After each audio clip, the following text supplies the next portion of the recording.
Welcome to Daily Wisdom, Walking the Path with the Buddha, a podcast shared by David Roylance.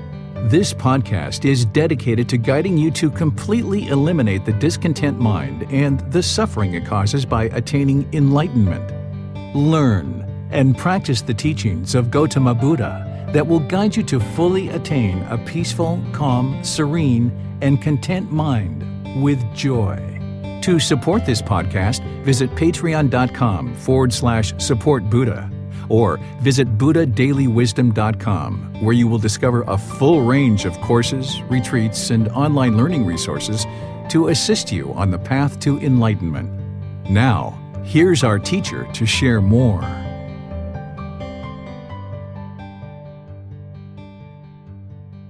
Sawadee Kap. Hello and welcome to Daily Wisdom, Walking the Path with the Buddha. Thank you for joining us today. This is part of our group learning program where we study the words of the Buddha in order to develop a life practice that's going to lead to enlightenment, where the mind is peaceful, calm, serene, and content with joy, permanently, no longer experiencing any discontent feelings.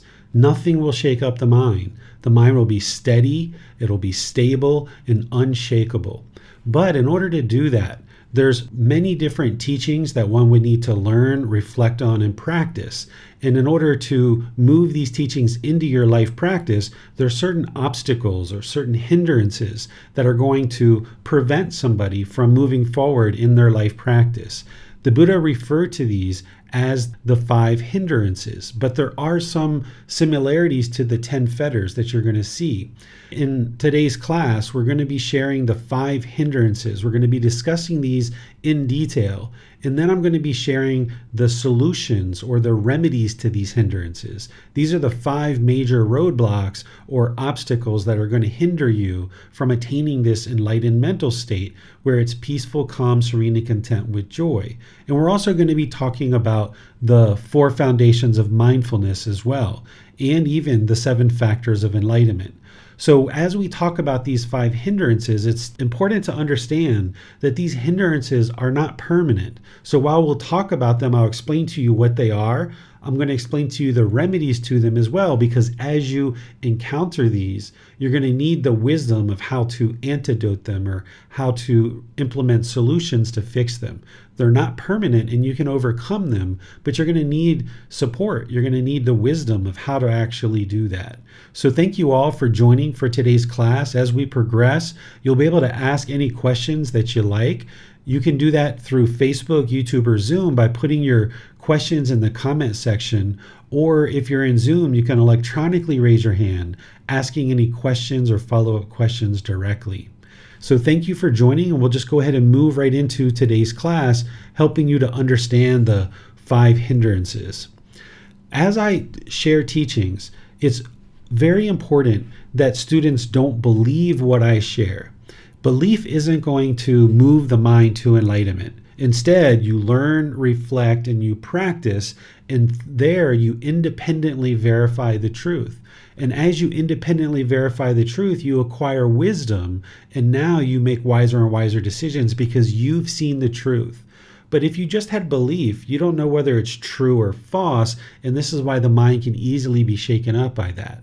But if you see the truth in something, and you see it with your own eyes, and you experience it in your own life, and you've got the wisdom to know with 100% certainty that this is the truth, then your mind can be very steady and stable because you know the truth. So just like I don't suggest that any students believe anything that I share, I'm not interested in you even believing me that the Buddha taught something called the 5 hindrances. So here I'm going to share at the very beginning of class just a brief little thing that the Buddha shared in terms of what the 5 hindrances are. There's other parts of his teachings where he goes into detail about the 5 hindrances, which is what I'm going to do as part of our discussion today. I'm going to synthesize it in a way that you can digest it and understand it. But as part of this book series that I share, which is 13 volumes of books, you're going to see the 5 hindrances discussed by the Buddha at different times in his teachings. But here, this is just a very simple one so that you don't even need to believe me that the Buddha even taught something called the 5 hindrances. What he says here is, he says, monks, there are these 5 hindrances. What five? The hindrance of sensual desire, the hindrance of ill will, the hindrance of complacency, the hindrance of restlessness and worry, the hindrance of doubt. These are the five hindrances. This noble eightfold path is to be developed for direct knowledge or experience of these five hindrances, for the full understanding of them, for their complete destruction, for their abandoning. So the Eightfold Path is the path to enlightenment. This is going to eliminate all discontentedness. So anytime the Buddha is teaching about how to eliminate discontentedness, he's going to be pointing to the Eightfold Path because that's the solution to all the aspects of the discontent mind. But there's actually individual remedies or individual solutions to each one of these. Here, he's just providing a generalized teaching and sharing that it's the Noble Eightfold Path that is going to eliminate these five hindrances, but understanding the detail of what each individual hindrance is and the remedy is what we're going to be talking about in today's class. So moving on, let's just describe a bit of what the five hindrances are. The five hindrances have some similarities to the 10 fetters. You're going to notice in the Buddhist teachings, he teaches in layers, where he'll teach something at a certain level of detail, then he'll teach it another way in a different level of detail, and even another way in another level of detail. So through learning and practicing the Eightfold Path, this will eliminate the 10 fetters. But the 10 fetters have individual solutions to each individual one of them, which includes the 7 Factors of Enlightenment. This will help the mind eliminate the 5 hindrances. But the 5 hindrances are not the 10 fetters completely, and the 10 fetters completely are not the 5 hindrances. 4 out of the 5 hindrances are in the 10 fetters, but there's another 6 fetters that are a much deeper level than what we talk about in the 5 hindrances. And then there's one hindrance that doesn't show up exactly the same way in the 10 fetters. So there's kind of another perspective, another way of looking at things here. And this is where when we talk about the 10 fetters, we say, okay, these need to be eliminated in order to experience enlightenment. And now we're talking about the 5 hindrances, whereas we say, these are the 5 things that are going to be obstacles to you eliminating the 10 fetters and experiencing enlightenment. So we're kind of talking about them in a slightly different way and kind of exposing the mind to another perspective and another way of looking at these teachings. This is very common in the way that the Buddha actually teaches, because he teaches this way with things like the 3 universal truths and the 4 noble truths, the Eightfold Path, and the 5 precepts. These are things that are all interconnected. And you'll see this where you'll see something like mindfulness. It'll show up in the 7 Factors of Enlightenment. It'll show up in the Eightfold Path. It'll show up in other parts of his teachings with other things, because depending on how you're looking at the teachings and what angle you're looking at it from, there's different teachings that come in at different times. It's kind of like this. If you had a tool belt of tools, you might have a screwdriver that you pull out in order to turn a screw. But you know what? If you have a little piece of wood that you're trying to, move out, you can actually use that screwdriver as like a chisel and kind of chop some wood out as well. And you could also use a screwdriver as a hammer sometimes. If you don't have a hammer, you can turn the screwdriver around and start using it as a hammer. So this same screwdriver can actually do 3, 4, 5 different things.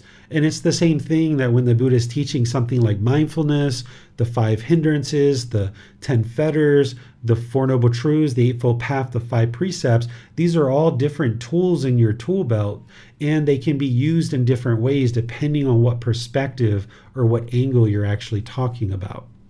These 5 hindrances are struggles or impediments to the path to enlightenment. And by looking at the 5 hindrances individually and applying the solutions, you can remove this hindrance, or what we call a fetter or taint. A taint is a pollution of mind. And by removing the pollution of mind, purifying the mind, that's what moves the mind to enlightenment.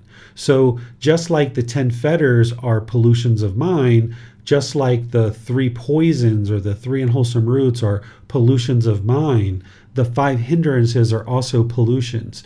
And you're going to see certain symptoms associated with these five hindrances if they exist in your mind. And then when you see those symptoms, that's when you know to implement the solutions. So by talking about what the five hindrances are specifically and the solutions, then when you experience those and you observe those symptoms, then you can implement the solutions. And of course, you always have the ability to reach out to your teacher, get guidance, get support, because sometimes you might not even realize, oh my goodness, look at what the mind's doing. I'm not sure how to overcome this. Let me talk with the teacher. And this is why everyone, except for a true Buddha, which the last one that the world knows about existed over 2,500 years ago, everyone's going to need a teacher, because you're going to need to reach out for clarification. You're going to need to reach out for help. You're going to need to reach out for guidance in those challenging times, where a Buddha doesn't need to do that, because they have such wisdom from all of the experiences they've had over multiple lifetimes that they have what they need in that last life to attain enlightenment on their own without the help or guidance of any other teachers. So let me just pause here and see what questions you guys have about what I've shared so far. If you kind of need to get a perspective of what it is that we're actually talking about. I haven't really explained the five hindrances yet or the solutions, but I've just kind of explained what it is that we're going to be talking about. I'm interested to see if there's any questions on this so far. And remember, you can put those into Facebook, YouTube, or Zoom, or you can raise your hand electronically and ask any questions that you like. Hello, teacher. As for restlessness of the mind, personally, I have challenges with this. So can you please clarify this or share your thoughts about this? We're going to talk about that as part of today's class, because one of the hindrances is restlessness and worry. So we're going to explain what that is, what the symptoms of it are, and then what the solution is. Yeah, so not seeing another question for now. Okay, so let's move on, because in order to understand the five hindrances, you're going to need to understand the 7 factors of enlightenment. So let me explain to you what the 7 factors of enlightenment are first. These are going to show up as part of the remedies or solutions to the 5 hindrances. So as I talk about the 5 hindrances, I'm going to be sharing with you, okay, the solution to this is practice mindfulness, or the solution to this is practice investigation, energy, and joy. So let me be sure that you understand what the 7 factors of enlightenment are first before we talk about the 5 hindrances, because this will make it easier for you to understand the solutions. I talked about the 7 factors of enlightenment way at the beginning of this program, about 7 months ago. So let me talk about them now in detail and kind of refresh your memory and give you a chance to understand them. The 7 factors of enlightenment are tools to fine-tune the mind. Sometimes people misunderstand these and they think that this is what determines if you are enlightened. But there's multiple things that determine if somebody is enlightened. An enlightened being is going to be practicing all 7 factors of enlightenment. But before you get to enlightenment, you're going to need to invoke a different grouping of these 7 factors of enlightenment at different times, depending on what's going on in the mind. So when you see certain symptoms in the mind, you're going to need to invoke a certain collection of these 7 factors of enlightenment in order to move the mind to the middle.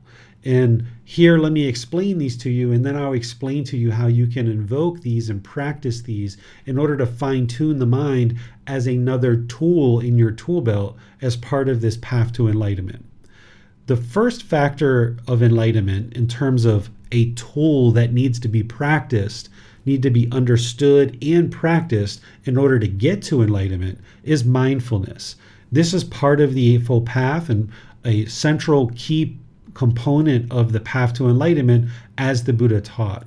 So here in the 7 factors of enlightenment, this tool of mindfulness is awareness of mind, as described in the Eightfold Path, which is the 4 foundations of mindfulness.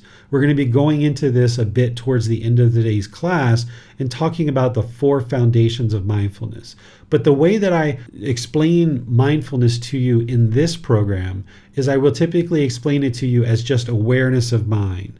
So for the first 6 months of your practice, if you just think of mindfulness and right mindfulness as having awareness of mind, understanding the thoughts, the ideas, whether they're wholesome or unwholesome, just becoming aware of the thoughts, ideas, perceptions, choices, decisions that are coming up in the mind, just having awareness of mind. Now, you need to cultivate mindfulness on a much deeper level than that in order to get to enlightenment. But for the first 6 months of someone's development, I will typically just have them think about mindfulness as awareness of mind. And then in a class like today, as you're kind of embarking towards the end of this group learning program, and you might restart it, or you might move into the Pali Canon and English study group, this is the time where I'm going to teach you the 4 foundations of mindfulness, which is a deeper level of awareness of mind than just awareness of mind. But for now, for the next 20 minutes or 30 minutes, think about mindfulness as awareness of mind. And this is the way I taught you from the very beginning of this program, to just think about mindfulness as awareness of mind. The Buddha says that mindfulness should be practiced all the time. He says it's always useful. So when you're waking up in the morning and you're laying in bed and thoughts start coming through the mind, you should be practicing mindfulness, awareness of mind. When you're waking up and you're walking to the bathroom, you're on the way downstairs to get something to eat, or to your kitchen to get something to eat, when you're on your way out to work, all day long at work or wherever you're at, on your way home, when you're at home with your family, when you're dozing off to sleep at night, we should be practicing mindfulness, awareness of mind at all times. This is where people think they're actually meditating all day long, which is not possible. You can't actually do a dedicated, purposeful, active training session all day long, which is what meditation is, but you can practice mindfulness. Mindfulness is utterly important, and the Buddha says it's always useful. Because remember, this path to enlightenment is to purify the mind. How could we purify the mind if we didn't understand or have awareness of what's in the mind?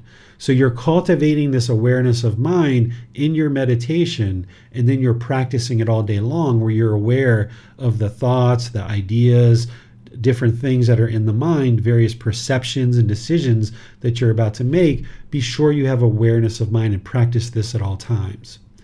The next factor of enlightenment is the enlightenment factor of investigation. This is dedicated examination or exploration, research, study, and questioning to learn the teachings.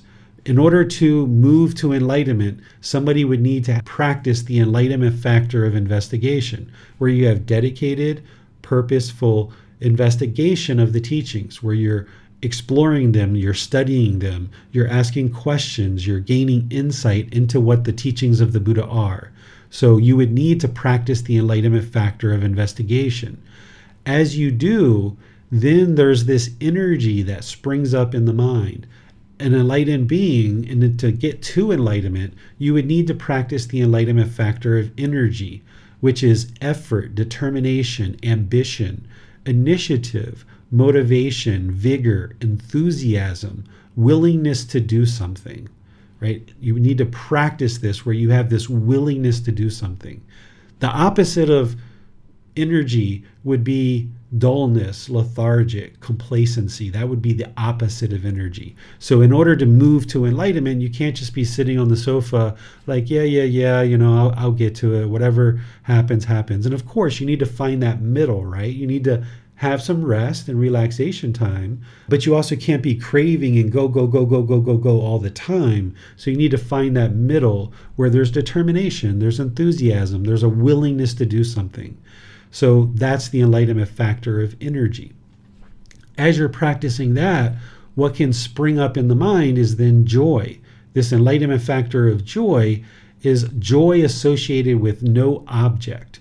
It's unconditioned gladness of mind. The practitioner hasn't attained this joy by craving, desire, attachment. Joy is a mental state that is experienced not based on any particular thing, where happiness, excitement, elation, thrill, euphoria, These are all discontentedness. These are pleasant feelings that are conditioned based on some impermanent condition. You got a new pair of shoes, you're happy. You got a new job, I'm excited. You got a new friend, oh, I'm thrilled, I'm having euphoria. I got invited to a concert to go see my well-liked celebrity. Oh, there's such euphoria in the mind because of this condition of getting a ticket to go to a new concert, or getting invited to dinner, or making a new friend, or buying a new pair of shoes. Those are impermanent, pleasant feelings. They're conditioned feelings. The happiness, excitement, elation is based on the condition of something occurring, where this enlightenment factor of joy is joy that arises in the mind, and it's not based on any condition. It's unconditioned gladness. Why are you smiling? Just smiling just to smile because it's such a beautiful day. But it's raining outside. Didn't you see all the clouds?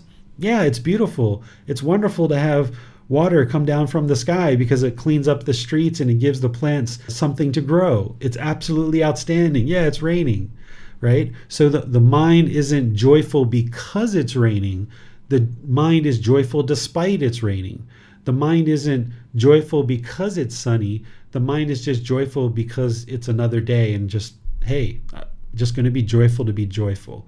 It's a mental state that can arise in the mind when you get rid of all the pollution and the conditions that are burdening the mind. So these three, the enlightenment factor of investigation, the enlightenment factor of energy, and the enlightenment factor of joy, the Buddha recommends that we practice those when the mind is sluggish.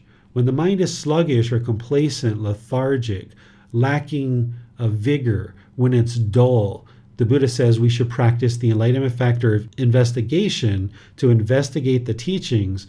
This will spring up energy in the mind, and then the mind will become joyful because the more that it investigates the teachings, it can practice the teachings and eliminate the pollution of mind that is burdening the mind, inhibiting this unconditioned gladness from arising.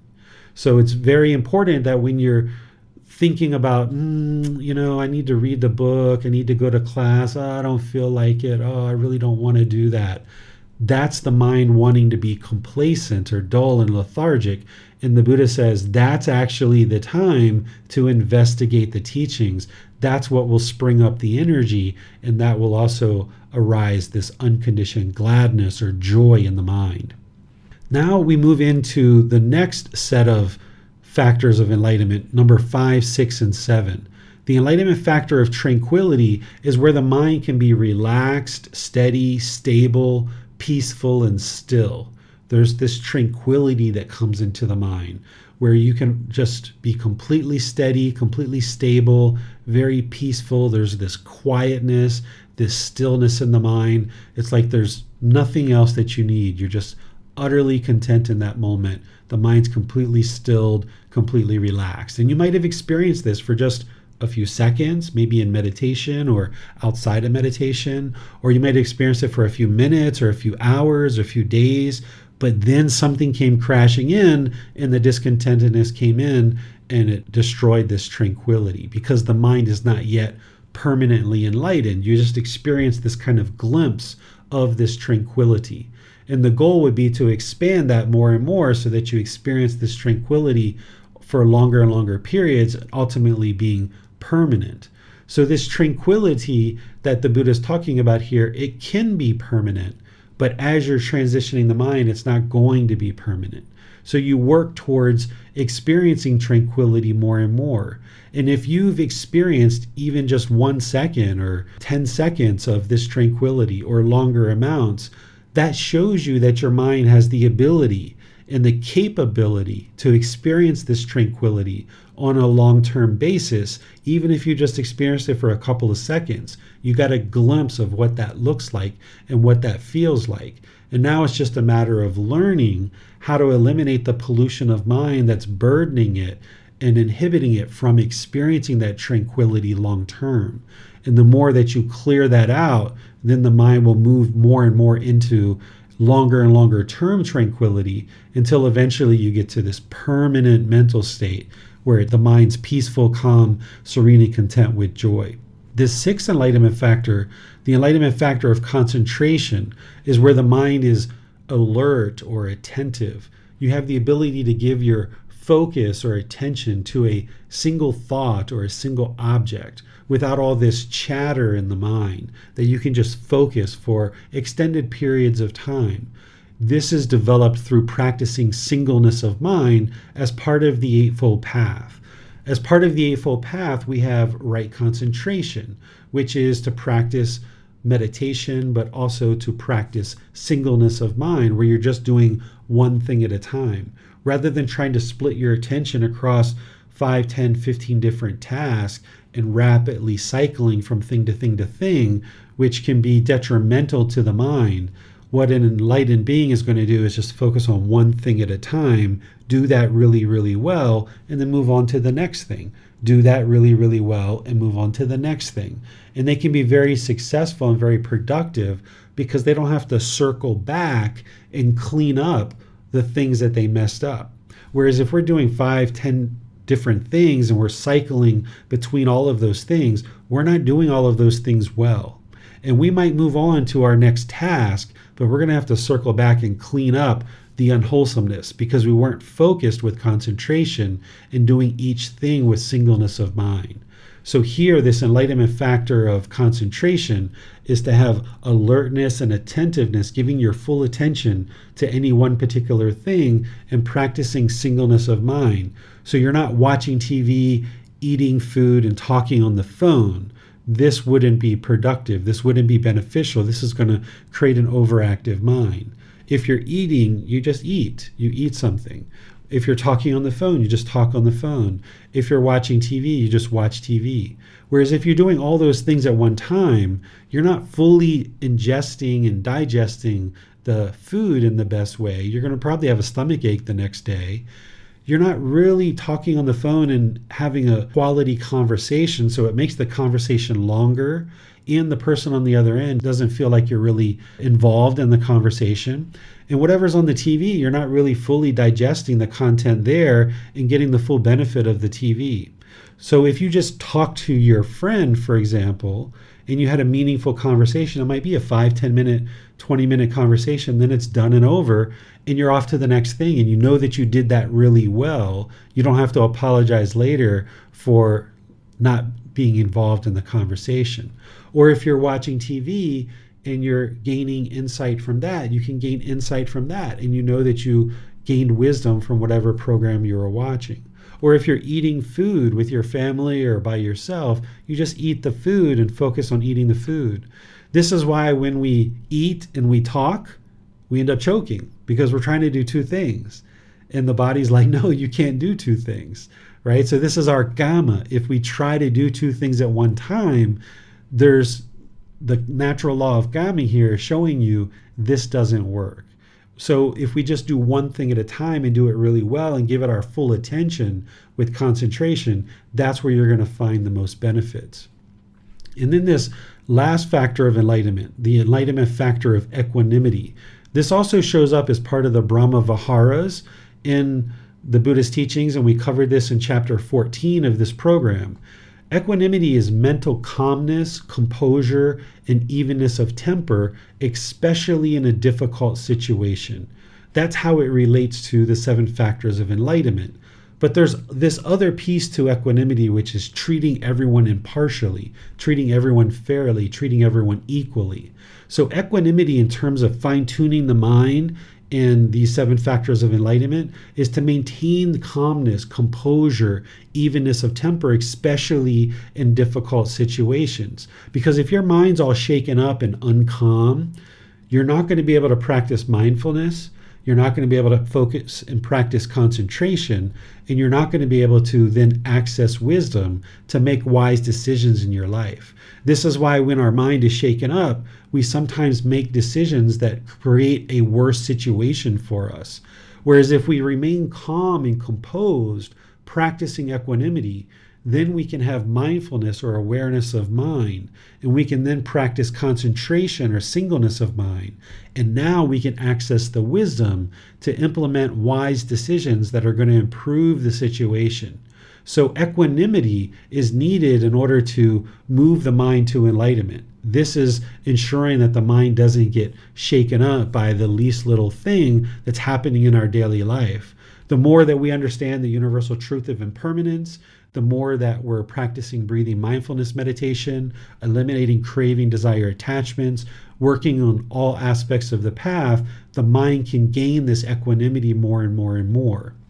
The Buddha says that this enlightenment factor of tranquility, concentration, and equanimity should be practiced whenever the mind is excited. So if you're observing that the mind is excited or overactive, he says this is the time to now practice this tranquility, this concentration, this equanimity. This is what brings it to the middle. So if you observe that something's happened in your life, the mind is starting to kind of spin and be overactive and have this excitement that springs into the mind and comes into the mind, and you can see the mind is uncalm, practice tranquility, practice concentration, practice equanimity. If you see the mind is sluggish or lethargic, that's a time to practice investigation, energy, and joy. That's what brings the mind to the middle. And then you always practice mindfulness. By having awareness of mind, then you know that the mind is complacent and it's sluggish, it's lethargic, and now you know the remedy. Let me do the investigation. This is going to spring up energy and spring up joy. Or you have mindfulness, awareness of mind. You observe that the mind is excited and overactive, and now you bring in the tranquility, the concentration, the equanimity to maintain your calmness and composure. So the enlightened mind is going to be calm and relaxed, but yet attentive and alert. This is the enlightened mind. In addition to other ways that I describe enlightenment, it is calm and relaxed and attentive and alert. And by practicing all these 7 factors of enlightenment, starting with mindfulness, having awareness of mind, wherever you see the mind is dipping into sluggishness or lethargic or a dull state, that's where you can bring it to the middle with investigation, energy, and joy. And then when you see the mind moving towards excitement, then you bring it down back to the middle with tranquility, concentration, and equanimity. And mindfulness is really enveloping the entire mind so that you can be aware of this and take corrective action when you need to. So let me pause here and see what questions you guys have on the 7 factors of enlightenment before we start talking about the 5 hindrances. Well, so are these 7 factors arranged in order? I mean that one should start by practicing maybe investigation and then go to energy and so on?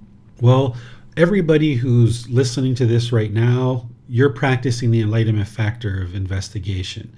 This might be why you might experience when you're done with class. You might have energy. You might feel this joy in the mind after class, or after you've reading the book, or after you're watching videos that you learn the Buddhist teachings. You might observe that there's more energy and joy that comes into the mind. So you need to practice the enlightenment factor of investigation in order to get any kind of progress on this path. But the way that these are taught, Bassam, is they really are specific remedies or antidotes to complacency. So if your mind was excited and overactive, that's not the time to practice investigation, energy, and joy. Your mind's overactive. It's like trying to put out a fire by putting dry leaves on the fire. Would you put dry leaves on the fire in order to put it out? No, because the dry leaves are going to kick up that fire and it's going to be a lot stronger. So what would you do if there's this fire, this excitement, this energy? Well, you would put wet grass, you would put wet cow dung on the fire, and that's what's going to put out this fire. So that wet grass is the tranquility, the concentration, the equanimity.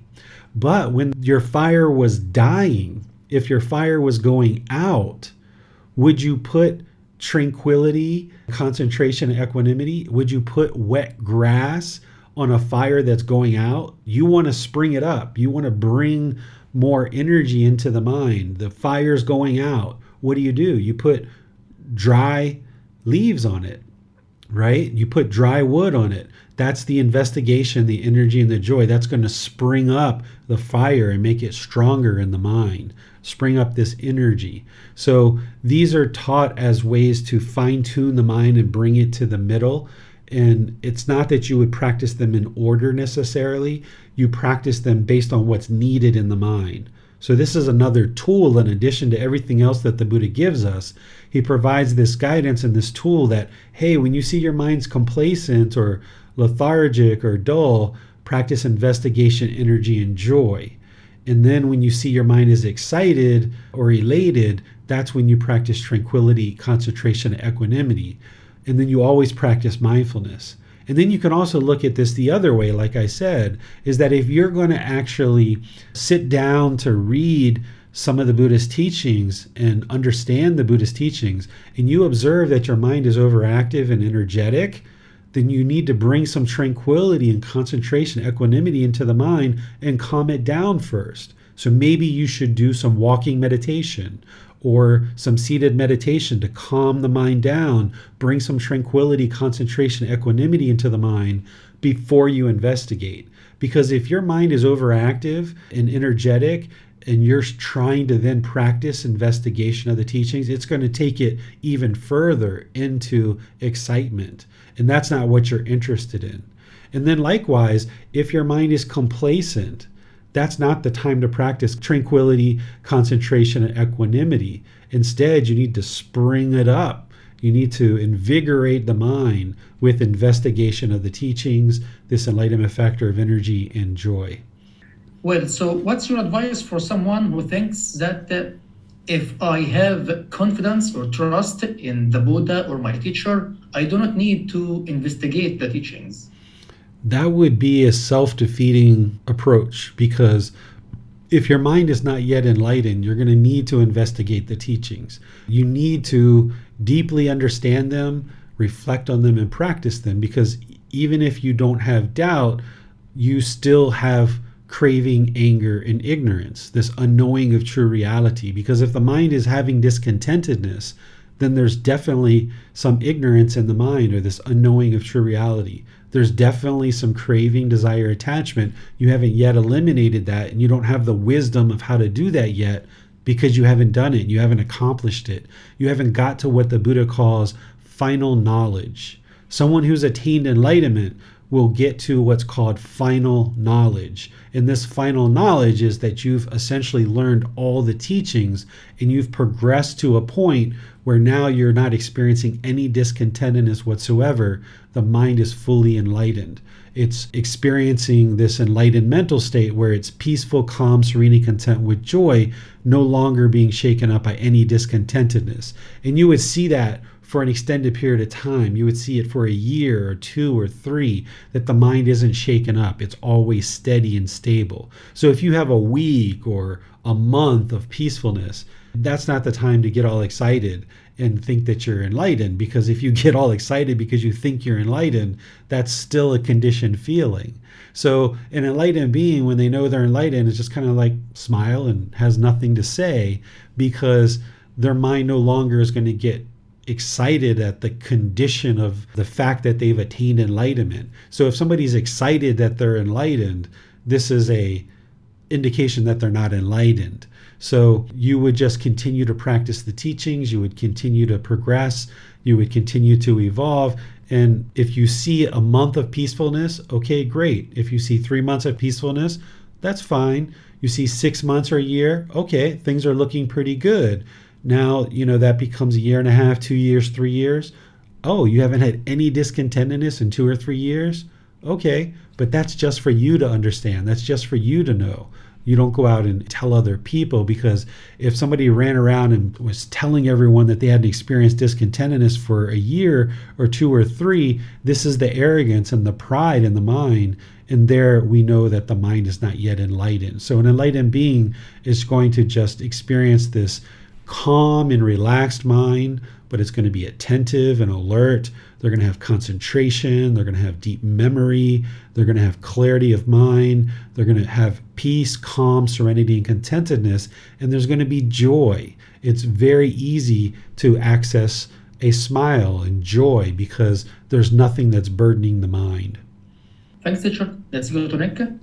Thank you, Basim. Hello, teacher. Sir, in regards to right concentration, can someone have that at all times? Or should we be practicing to have right concentration at all times, like as you would right mindfulness? Yeah, so an enlightened being is going to be practicing all of these at all times. They will have right concentration all the time. 100% of the time, they will be focused on just one thing at a time, handling one thing at a time. This is why their mind is focused, it's concentrated, it has clarity of mind.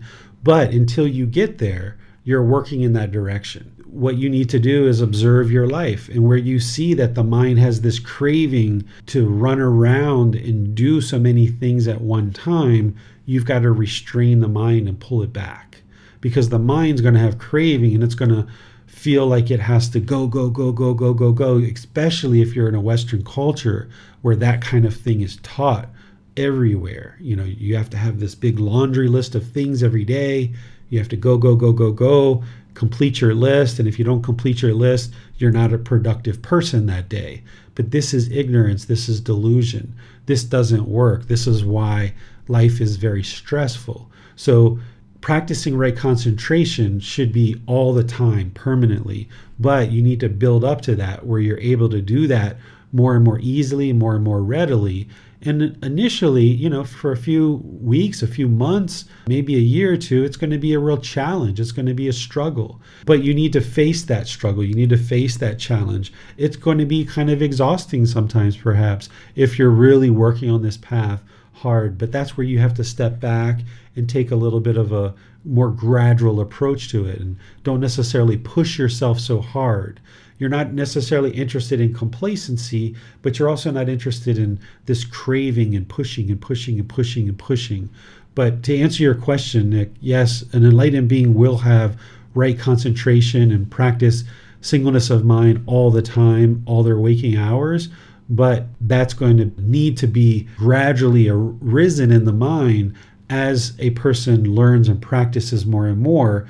By diminishing craving, this will allow the mind to kind of blossom into this peaceful, calm, serene, and content mind with joy, where there's also concentration. It will blossom into that more and more. Okay, thank you, teacher.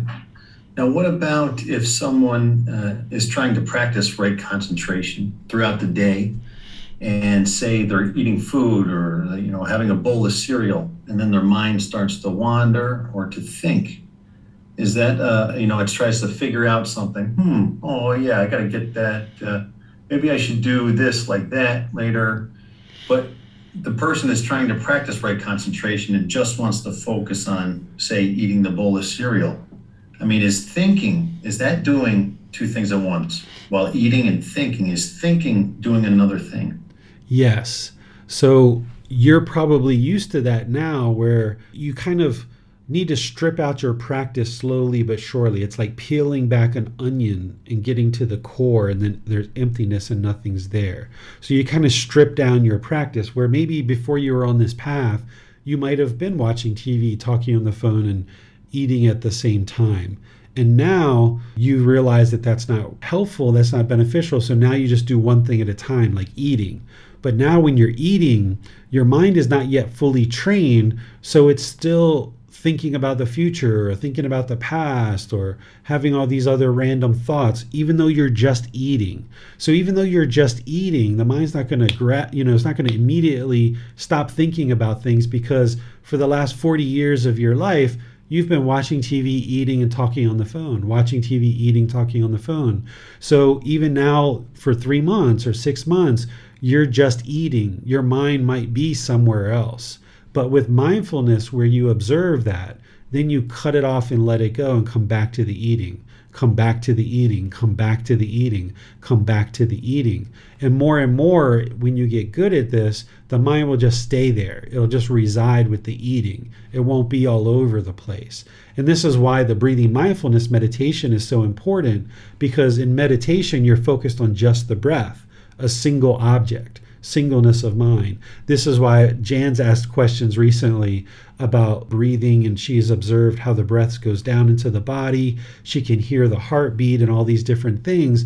And I was encouraging her to just focus on the breath only, because the mind's going to want to go all these different places, and you're interested in it focusing on just one thing at a time. So you're training that way in meditation, but then your training continues in your daily life too. So even though you're not meditating while you're eating, you are practicing mindfulness, awareness of mind. And wherever you're aware that the mind is off the eating, you cut that off and bring it back. And you might have to do that multiple times. And you're going to have to do that over an extended period of time before the mind will just reside there. Even though you know these teachings of what you're supposed to do, the mind's not going to be able to just do that because you understand it intellectually. So you understand this intellectually and you build this wisdom, then it's going to take you 6 months, a year, 2 years to kind of rewire the mind, where the mind's been wired to watch TV, eat a sandwich, and talk on the phone and do these things rapidly, cycling thing to thing to thing to thing. So you're kind of rewiring the mind where you're training it to just focus on the eating, and that's it. And it's going to take some time before it submits and it's willing to do that. All right. Thank you for the clarification, teacher. We have a general question on Facebook about the five hindrances. Should we do that now or wait? Let me hear the question. Okay. Denise on Facebook writes, will someone experience all five hindrances until enlightenment? Not necessarily. They will definitely experience these at different times.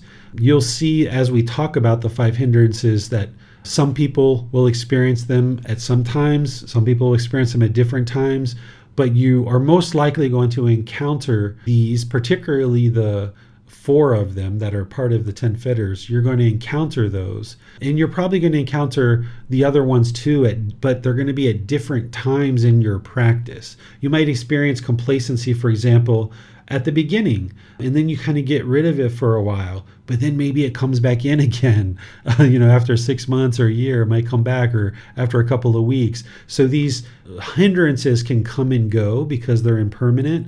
And what you're looking to do with the solutions that I give you today is what the Buddha called obliterating it at the stump.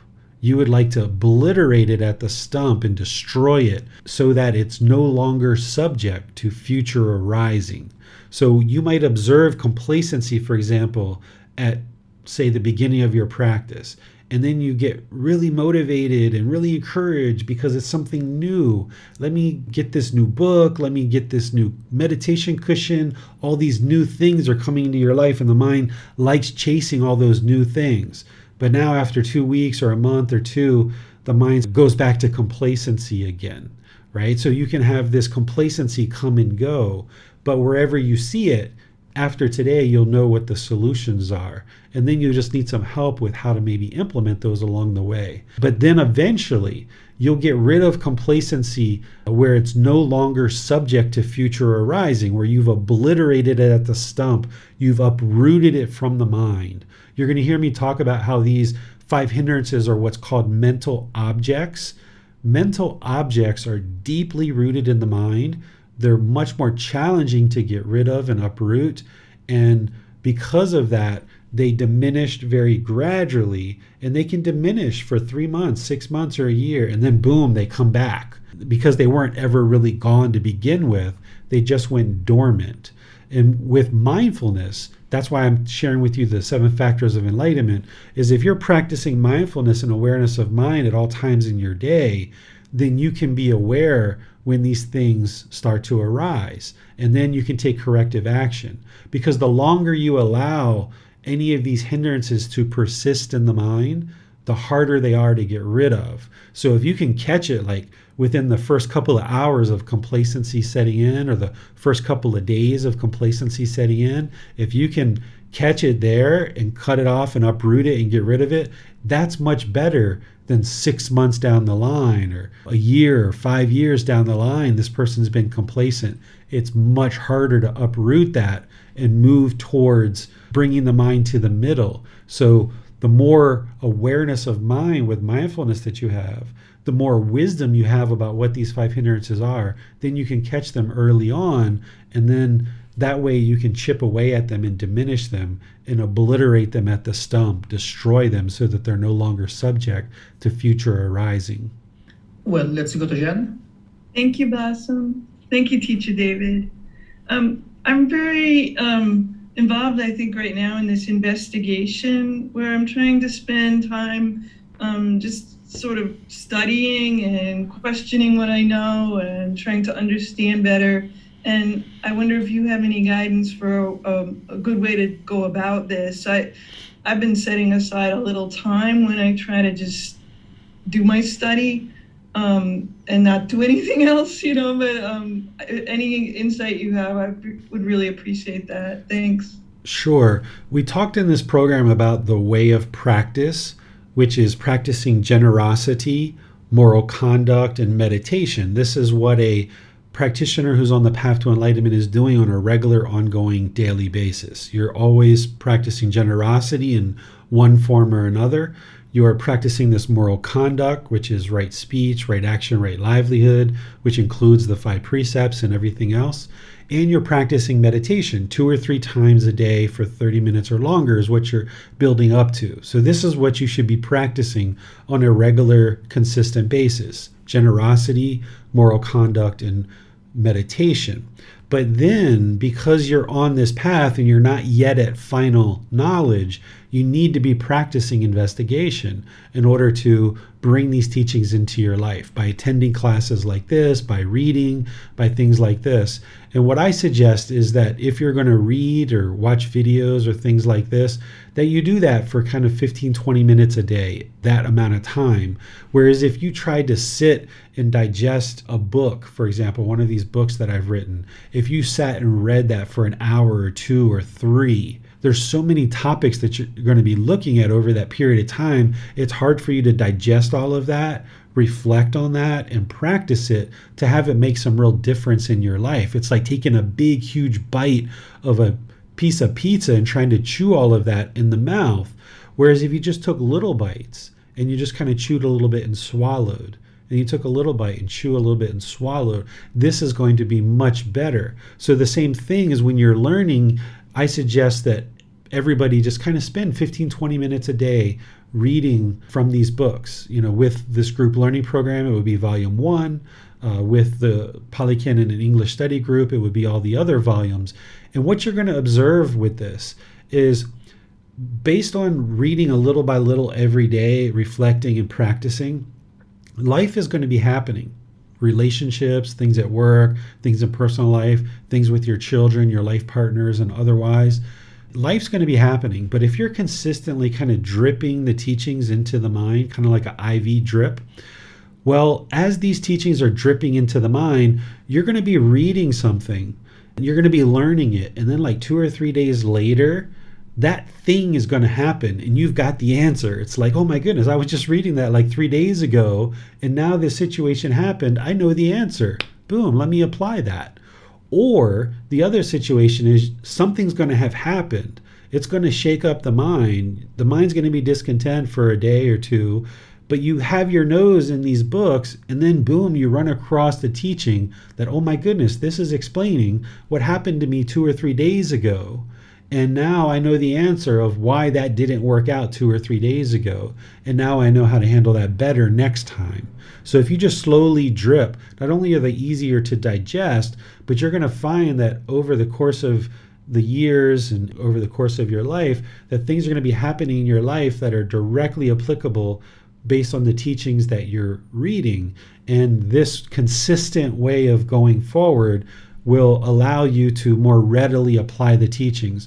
Whereas if you only read once a week for an hour or 2 or 3, it's not going to be as impactful as if you just drip it in like an IV drip when you get those IVs in the hospital. They have those IVs drip for a reason, because they would like to slowly build up the body with this substance in order to nourish the body and rehydrate the body. And it's the same thing with the mind. If you just drip these teachings in slowly but surely, that's what's going to bring the most benefit. Thanks, teacher. No more questions. All right. So let's move into talking about the 5 hindrances. The first one here is central desire. This is one that shows up in the 10 fetters, as pretty much all of these do. Central desire is how the mind experiences discontentedness. Central desire is the craving, desire, attachment. When we talk about craving, desire, attachment, how the mind has this mental longing with a strong eagerness, this is through the 6 sense bases. The 6 sense bases are the eyes, ears, nose, tongue, the body, and the mind. What's going on is the mind is craving. It has this mental longing, this yearning for pleasure. It wants these pleasant feelings, and it's taking in something through the eyes, it's taking in something through the ears, through the nose, the tongue, the bodily contact, or the mind, and it's chasing after these pleasant feelings by craving and yearning through these sense bases. So through the eyes, there's certain forms that are agreeable to the mind. Maybe a beautiful man or a beautiful woman or a beautiful car or a beautiful house, beautiful pair of shoes or jewelry or clothing. And the mind is longing through the eyes for this pleasurable thing, this agreeable thing. And it's chasing it through the eyes. Or there's certain agreeable sounds that you agree with, certain music, certain sounds that you like, people saying pleasant things to you. Certain odors that you smell in the nose. There are certain agreeable odors that are very pleasant, maybe cologne or the smell of a certain person, a man or a woman, or flowers or things like this that arise pleasant feelings in the mind. There are certain flavors that you taste in the tongue that are once again agreeable and that arise pleasant feelings in the mind. Then there's bodily contact with the body that is pleasant and agreeable, that you experience pleasant feelings that arise. And then there's certain things in the mind that you think about and that are very pleasurable to think about. And this arises pleasant feelings in the mind. The problem is that if you allow the mind to continue to have this central desire, chasing after the objects of its affection, attempting to please the senses through these pleasurable things are not permanent. So if you see something with the eyes that the mind is chasing after and longing after, and maybe it even acquires that thing, and it allows these pleasant feelings to arise in the mind based on something that it sees through the eyes, it's not permanent. That form that it sees is not permanent. So those pleasant feelings that are arising are based on the condition of this agreeable form. And since that agreeable form is not permanent, it's only a matter of time before that fades away. And now the mind moves to painful feelings because there's this disagreeable form. So you might have this desire to buy a brand new sports car. There's nothing wrong with buying a sports car, but if the mind is doing it out of craving and desire, it has this agreeable form. It yearns, it longs to see this sports car in your driveway every day. Now when somebody hits your car or you get in an accident, now the mind has anger and frustration because it was latching on to this car, because it arises pleasant feelings in the mind because of when it sees this car, you might feel wealthy, you might feel rich, you might feel accomplished. There might be some arrogance or pride that comes into the mind. And if you allow that to happen because of the eyes craving these pleasant feelings and wanting to hold on to this car permanently, this car is not permanent. It's going to leave you someday. It's going to change because of impermanence. So if you allow the mind to do this through central desire, through any of these sense bases, it's only a matter of time before you experience painful feelings as a result. So this central desire, if you stay in the central desire, then it's an obstacle to your enlightenment. Here's another example. Say you know that substances that cause heedlessness are an obstacle, right? They're something that is taught as part of the 5 precepts that the Buddha teaches, that if we take substances that cause heedlessness, this is going to pollute the mind and it's going to cause us challenges in life because now we're going to be making unwise decisions.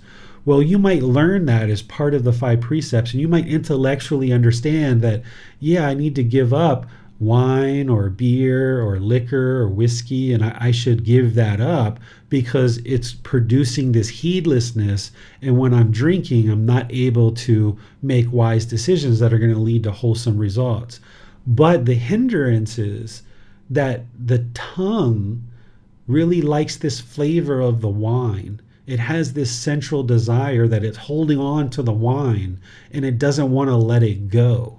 And now this is a hindrance to your enlightenment, because as long as you're still taking substances that cause heedlessness, the mind isn't going to be purified, and thus it's not going to experience this peaceful, calm, serene, and content mind with joy, where the mind is completely concentrated and focused all the time. And the reason why is because it's being hindered by this central desire, craving a certain flavor through the tongue. This is just one example. So we need to strip away all of these central desires. It doesn't mean you can't own a sports car, for example. You can own a sports car. The Buddha's not giving you rules to follow. What he's helping you to understand here is how the mind functions and how the mind has this central desire, how it's longing through these sense spaces, and that you're going to need to restrain the mind and pull it back so that it doesn't have this longing, yearning through these sense spaces. And the way that you do that, the remedy, is to eliminate craving, desire, attachment. And what we do in order to eliminate craving, desire, attachment is practice breathing mindfulness meditation on a consistent, ongoing basis, 2 to 3 times a day, building up to about 30 minutes or more per session. And then we also practice generosity. Both of these are training the mind to let go, because central desire is the mind longing and yearning and trying to grab on and hold on to things through these sense bases. And because that's the problem, what breathing mindfulness meditation is doing is every time the mind moves off the breath, you're training it to let go, come back to the breath. Let go, come back to the breath. Let go, come back to the breath. So then you can more easily let go of that wine that the mind is trying to hold on to through the tongue. So breathing mindfulness meditation is a way to train the mind to let go, but it's gradual training, gradual practice, and gradual progress that you're going to see this occur. And the same thing with generosity. When we practice the opposite of generosity, which is selfishness and stinginess, we're holding on tight to our wealth, to our time, to our effort, to our energy, different resources. We're holding on really tight. So when we practice generosity and we practice giving and sharing with our own hand, and we give and share our time, effort, energy, and resources, now we train the mind to let go. And both of these 2 practices are generalized training to train the mind to gradually let go. And then the other way that you remedy the central desire and overcome this hindrance or this obstacle is you do what the Buddha calls guarding the doorways to discontentedness. The doorways are these 6 sense bases. Anytime that you experience discontentedness, it's going to be through these 6 doorways. When you experience discontentedness, if you have enough wisdom, you can track it right down to a specific craving through one or more of these sense bases, and you can see exactly what the mind's doing. So by guarding the doorways and understanding with this wisdom that the mind is longing through these 6 sense bases, now you can practice that mindfulness or that awareness of mind. And when you see that the mind is longing for that new pair of shoes and just wanting to latch on through the eyes, it just wants that new pair of shoes, and you're reaching and you're grabbing and you're longing, you're yearning, you're calling all these different stores to find out if they have it. You're going from store to store to store to find that one pair of shoes that you just have to have. Then you observe that, oh my goodness, this is craving, this is desire. You observe that with mindfulness, and you can cut that off and let that go, and then guard the mind with this mindfulness or awareness of mind. And if you guard the mind with this awareness of mind, when the mind starts longing through these 6 sense bases, you can be aware of it sooner and sooner, And then the more you train the mind with breathing, mindfulness, meditation, and generosity, you can more easily cut that off, let it go, and come back and not allow the mind to keep longing. Because if you allow the mind to keep going down this path of longing with this central desire, it's going to just keep doing it. It's going to keep doing it over and over and over because it's this cycle. The mind is stuck in this cycle. It just keeps going around and around and around and around. The mind is like obsessed. So you've got to be aware with mindfulness that it's happening. And when you observe that it's happening, cut it off and let it go and restrain the mind and pull it back. You're not going to be able to do that perfectly every single time because your mind's in training. It's learning. But the more you learn, the more you practice, the more you're practicing all these teachings, then you're going to be more easily able to restrain the mind and control it, having this mental discipline. The second hindrance is ill will. This is part of the 10 fetters. We also talk about it as part of the 3 poisons or the 3 unwholesome roots. This is how the Buddha layers his teachings. Here it is as part of a hindrance. If you allow the mind to have this ill will, this anger, hatred, hostility, aggression, resentment, frustration, irritation, annoyance, these are just lighter versions of this. This is where the mind is going to then be motivated with unskillful conduct. When the mind is angered and hatred, has hostility, aggression, resentment, frustration, irritation, annoyance, that's where you're going to see the unskillful speech. That's where you're going to see the unskillful actions. And now you're putting that out into the world with your children, with your life partner, with your friends, with your family. And now they get used to you being angry and hostile and aggressive, resentful, frustrated. And that's what's going to come back to you because other people around you are going to function in the same way.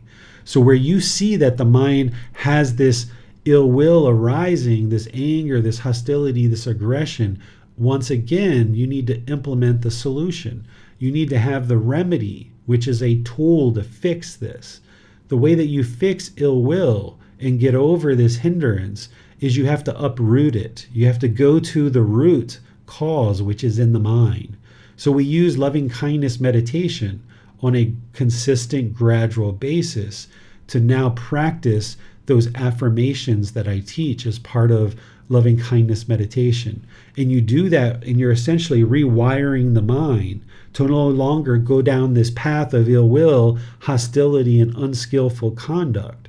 And where you see the mind going down that path, you instead are deciding to practice loving kindness meditation and practice loving kindness in your daily life. So rather than being harsh and aggressive with your words, you learn to be polite, kind, friendly, and respectful with your speech and your actions. This is going to ultimately eliminate and uproot ill will. So you're bringing in the loving kindness with the loving kindness meditation, this genuine interest in seeing all beings be well. You bring this in and cultivate this, develop it, help it to permeate and fill the mind. And as you're filling the mind with this on a consistent, ongoing basis, you're drip feeding this in. Now in daily life, it becomes much easier for you to have intention, speech, and actions that are emanating from loving kindness because you've been dripping that into the mind. You've been permeating that into the mind with meditation. So now it becomes easier and easier for you to practice loving kindness in daily life. And when you're reducing and eliminating the central desire, bringing down the craving, desire, attachment, this will also help you to bring down the ill will, the anger. Because the reason why anger arises, the reason why this hatred, this hostility, this aggression arises is because the craving is in there. The mind wants something through these 6 sense bases. And when it doesn't get the objects of its affection, that's when the anger and hatred comes in.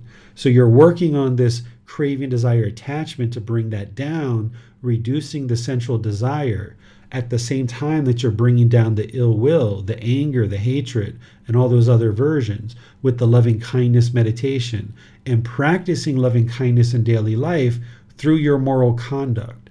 And these things together are uprooting these hindrances and ensuring that the mind decides, I'm done with this anger. I'm not interested in being hostile anymore.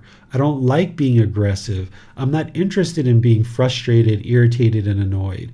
Even though you're not able to do that 100% right now because the mind is not yet fully trained and it still has pollution of mind, if you're making the decision to turn away from these things, turn away from the darkness and move towards the light, now you're moving in the direction of uprooting this ill will. And it's loving kindness meditation and practicing loving kindness in daily life that's going to do that for you. This third hindrance is complacency. This is where the mind is dull, lethargic, lacking motivation. You might see this in some other texts, other books described as sloth and torpor. I don't use those words because they're kind of older words that have been held on to and talked about and used for many, many years. What this is really talking about is complacency. You understand complacency, but you might not understand sloth and torpor if I use that word. So complacency is the right word here. This is the dullness, lethargy, the lack of motivation, where the mind just wants to sit around and essentially do nothing. You want to just search and surf on social media all day and just sit there in complacency. You're not interested in going to meditate because you just want to sit here and be complacent. You're not interested in picking up the book and reading because you just want to sit here and do something else that's more complacency. And this is where you got to find the middle, right? Because there's going to be times where, yeah, you can search social media. You can do those things. Yeah, you can do other things to take a rest and take a relax. But if you allow the mind to slip into that for long-term periods of time, this is where the dullness and the lethargy and the lack of motivation occurs. So by uprooting this complacency through practicing the enlightenment factor of investigation, energy, and joy, which is what we just talked about, then that's what's going to eliminate this complacency. So if you allow the mind to sit around and do nothing for days on end, it's going to be much harder to uproot it. So if you go 2, 3, 4 days without, reading the Buddhist teachings, and you just decide that, hey, I'm going to practice what I already know. Let me just attend class. Let me just continue to practice generosity, moral conduct, and meditation as part of my way of practice. Let me just keep that stuff going, really build that up. And I'm going to kind of put a pause on reading for about a week or two, allow my mind to get a little bit of a breather, practice the things that I already know. That's fine. And then 2 to 3 weeks later, or whenever you decide it's the right time, move back into investigating the teachings through reading and other things like that. Don't allow that to become 2 or 3 months that you haven't picked up a book or something like that, or you haven't attended class, or you haven't watched a video or something like that, because that's where the mind's complacent. And that's going to hinder you from getting to enlightenment. If you're just sitting around doing nothing, not interested in practicing generosity, not interested in improving moral conduct, not interested in practicing meditation, not interested in investigating the teachings, then life is going to just get worse and worse and worse. I was complacent for about 3 years from the time when I first moved from America to Thailand. I stopped meditating when I came here. It was like being on vacation. It was like being on a holiday, living in America my whole life, and now coming to Thailand and living here. It was like, oh my goodness, it's a 3-year vacation. And I stopped meditating for that period of time, and it was one of the worst periods of my entire life. So don't allow that choice of not investigating the teachings for a week or 2 or 3. That's what maybe you're choosing. Don't allow that to become 2 months or 3 months or 3 years the way that I did, because that's going to be very detrimental to the mind, and it's going to hinder you. Because if you're not investigating the teachings, you're not going to be able to progress on this path. That's why it's a hindrance. If you're complacent in terms of not being interested to practice mindfulness, you just sit around, you're kind of lackadaisical, not being observant of the mind, then the mind is complacent. You just kind of allow these unwholesome thoughts to circulate in the mind. You're not diligent and dedicated to observing the mind and cutting those off when they come into the mind. You just allow the unwholesome thoughts to permeate in the mind. This is complacency as well. So even if you're investigating the teachings, even if you're meditating, even if you're coming to classes regularly, you can still be complacent if you allow the mind to have these unwholesome thoughts and you don't do anything about them. When you observe these unwholesome thoughts coming into the mind in daily life, you need to be diligent and dedicated. Cut them off and let them go. This is a practice that the Buddha teaches as part of this path to enlightenment. So it's not only investigation that is going to determine whether you're complacent or not. Even in your day-to-day life, if you allow these unwholesome thoughts to permeate in the mind and you don't do anything about them in terms of cutting it off and letting it go, the mind is complacent. It's not diligently practicing the teachings and being observant and letting go of these unwholesome thoughts as they're arising. So let me pause here and see what questions you guys have. You can put those into Facebook, YouTube, or Zoom, or you can raise your hand in Zoom and ask any questions that you like. Well, the question now is, do we born with these hindrances? Are we born with these hindrances? The sensual desire, yes, you're born with that. You're not born with ill will. This is something that develops over time. Complacency, we typically have that as we're born. But sensual desire is there, that craving, desire, attachment. That's the whole reason why we are being reborn, because in our previous life, we had craving, desire, attachment. That's the cause of rebirth. And when we come into this new life, we have craving. This is the reason why babies cry when they're born. Have you ever seen a baby that came out laughing and be like, oh my goodness, I'm so glad to be here. Thank you for allowing me to be born. No, because the baby's attached to the mom's womb. And then it's so comfortable. It's in there. It's like, oh my goodness, this is the best place in the world. I don't have to do anything. I just get to sit here and enjoy all this food. It comes in on this pipe connected to my stomach. Oh my goodness, life just could not be better. And the next thing you know, welcome to the world. Right? There's all this crying because the baby was attached. It was craving this comfort.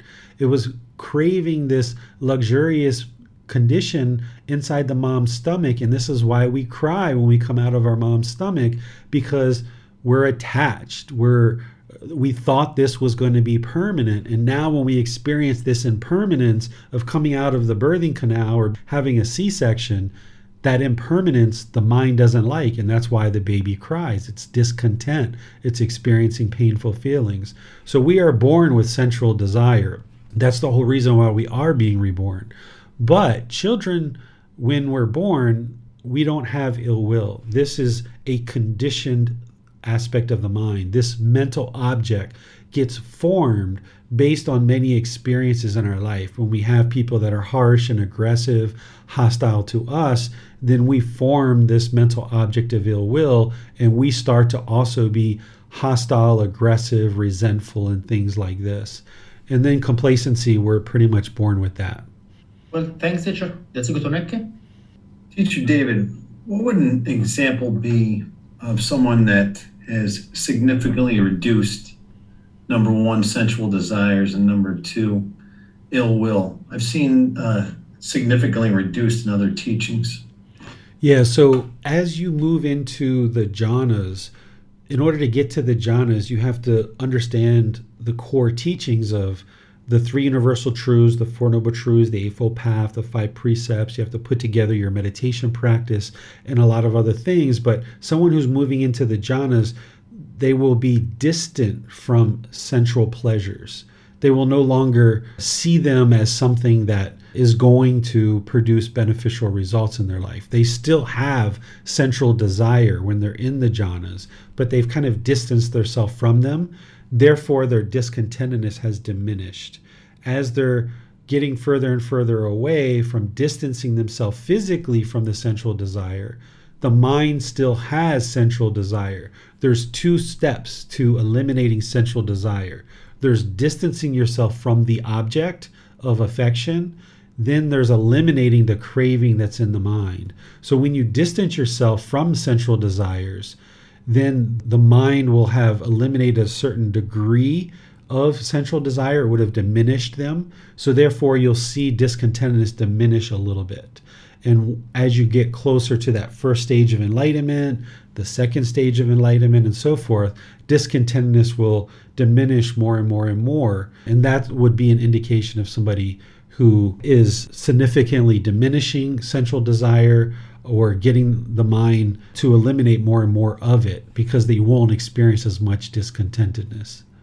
And then with ill will, the way that you'll know that that's moving in the right direction is that there's certain situations that once arose intense anger or certain rage, maybe even, or hostility. That same thing can occur, and now the mind is just frustrated. And then that same thing can occur and you're just irritated. The same thing can occur, the mind is annoyed, right? And then that same thing occurs and the mind's completely peaceful. So gradually you'll see that the mind diminishes its ill will this way, that you can be experiencing things that once would arose all this anger, that now the anger is starting to gradually diminish.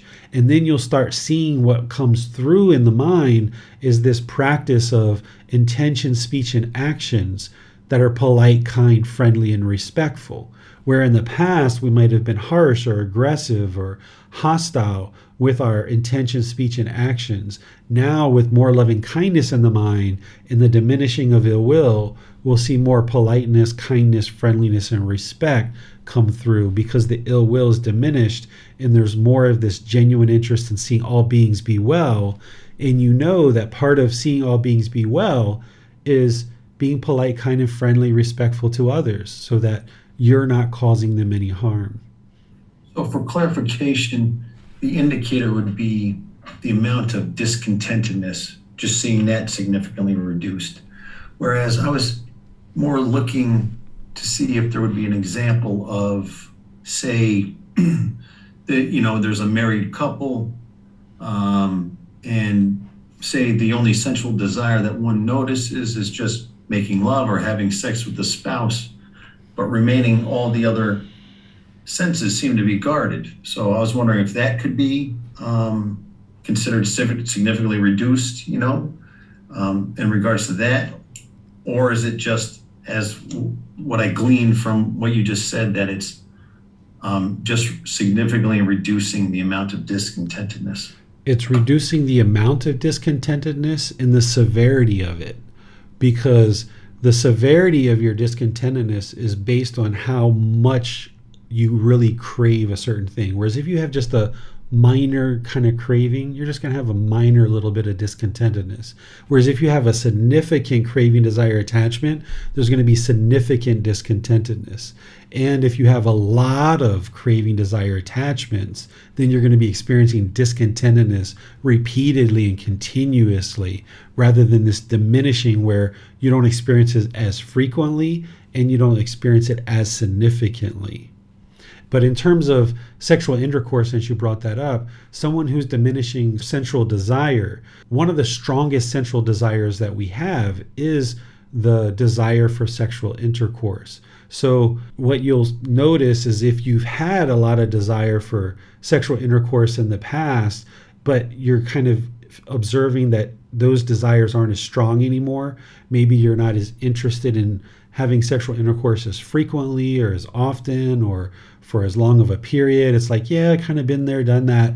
That kind of starts to diminish. That's an indication to help you see that sensual desire is diminishing, because sexual activity and sexual intercourse is diminishing, because that's one of the strongest ones that we have, because the eyes are involved, the ears are involved, the nose is involved. For some people, the tongue, the body, the physical contact, and the mind as well. All 6 sense bases are involved in sexual intercourse. Whereas if you're just eating a piece of chocolate, the tongue sense base and the nose sense base are involved, but the ears and other things maybe aren't as involved. So there's craving for maybe something like chocolate isn't as strong for some people as sexual intercourse. But then there's some people who don't have craving for sexual intercourse, even as they first started becoming sexually active. They just don't have that same craving. So someone who has had significant cravings in the past, they know what those are, and then you'll see them diminishing as you start to diminish sensual desire more and more. Thank you, Teacher David. That makes sense. You're welcome. Also, in regards to, I know this, the Buddha's teachings have a lot of things intertwined. So I guess this is part of one of the precepts, but I'm seeing if it's also part of sensual desire. Like, say someone has a script for medical marijuana. I've read in the book that, you want a higher dose of CBD, these sorts of things. Now, would this be like a craving of the mind if someone was using it for like the wrong reasons, or if they just use mainly CBD and they have a little THC, like once in a while when pain is there, or they notice when they have a little bit that it sort of allows the mind, like they notice more reflection. Would that be like a craving, or is that just like a benefit? Or how would you advise someone with their medical marijuana script and how to move forward, even if they think that THC is giving them a little bit of benefit? Yeah, so with marijuana, there's this huge gray area. Oftentimes when we talk about these kind of things, a person is looking for a black or white. Not that you are, Nick, but sometimes, we're like, is marijuana all good or is it all bad? What is it? And you can't say that about too many topics because it's not that straightforward, particularly with something like marijuana. Marijuana is beneficial for medical purposes, things like seizures and, like you mentioned, pain and things like this. It can actually be effective and helpful. But based on what you were saying about in terms of reflection, that there's more this introspection when somebody's taking a substance, that would be a craving, desire, attachment. Whereas if somebody is using it only for pain, then that would be a medical purpose. But oftentimes marijuana is being prescribed for things like stress and anxiety and things like this. The marijuana isn't going to solve the stress and anxiety, because what's causing the stress and anxiety is the craving, desire, attachment. The marijuana is just going to cover it up. So even though we have medical professionals who are prescribing something like marijuana for something like stress and anxiety, because some people look at that as a medical condition, I'm sharing with you that while stress and anxiety is impactful and causes a lot of anguish in the mind, it can actually be resolved through eliminating craving, desire, attachment. As long as we take something like marijuana for introspection, reflection, for stress, anxiety, we're not training the mind to do that stuff naturally. You can actually train the mind to be introspective and reflective without a substance. If we're relying on the substance to do that, then we're not developing the ability for the mind to do that on its own. Same thing as if we're covering up the stress and anxiety with marijuana, then we're not training the mind to eliminate the craving, desire, attachment that's causing the stress. We're just covering it up. So what the Buddhist teachings are about is getting to the root cause, which in this case is craving, desire, attachment. But with something like physical pain or seizures or something like that, a little bit of CBD oil to help with those things can be highly beneficial. And this is where it really comes down to a case-by-case basis in helping a student navigate this area of marijuana, because there's such a big gray area. Could marijuana be considered heedless or heedlessness? I've never seen anyone act out and make poor decisions on something like it when you compare it to, say, alcohol. Yeah, so marijuana can be taken for heedlessness. It depends on how the individual intends to use it. So if somebody's using it to experience the high related to marijuana, then this is heedlessness. And the type of heedlessness between alcohol and marijuana is different, where alcohol usually affects the mind in one way, marijuana affects the mind in a different way, but it's still heedlessness, because heedlessness is unattentiveness, unalertness, unmindfulness, or unawareness of mind. So when you look at what marijuana is doing, that it's promoting and creating heedlessness in the mind, you can't purify the mind if you're chasing after pleasant feelings in the mind through ingesting a substance like marijuana, then that's going to be that conditioned feeling. That's going to be a central desire. The mind is chasing this pleasant feelings, and the way that it feels like it can accomplish that is this condition of ingesting a substance like marijuana. But that substance is impermanent, and as soon as the substance is gone, now the mind is back where it started from.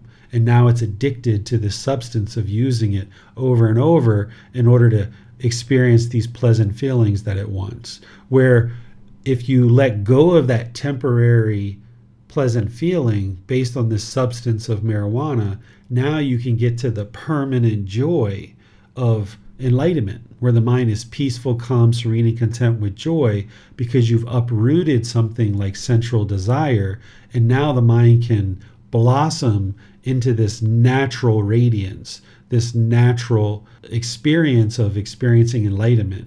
You know, I've smoked marijuana, I've taken other drugs as well. I know what those highs feel like, but they pale in comparison to this natural ability to promote in the mind this enlightened mental state of peaceful, calm, serene, and content with joy. Just like the Buddha said, he described it as beyond pleasure and pain. So if we stay stuck in wanting something like marijuana in order to produce pleasant feelings, then the mind is still burdened with that craving, desire, attachment. It can't get beyond the pleasure and pain into this peaceful, calm, serene, and content mind with joy that is the enlightened mental state, because it's still hindered by this central desire. Understood, teacher. For myself, I was using it for the wrong reasons before I got on the path, but now I'm more mindful of how these things work. Thank you, teacher. You're welcome. Well, on Zoom, I have a question from Manal. She writes, Teacher David, would you mind elaborating on the statement you just made of someone being born with complacency?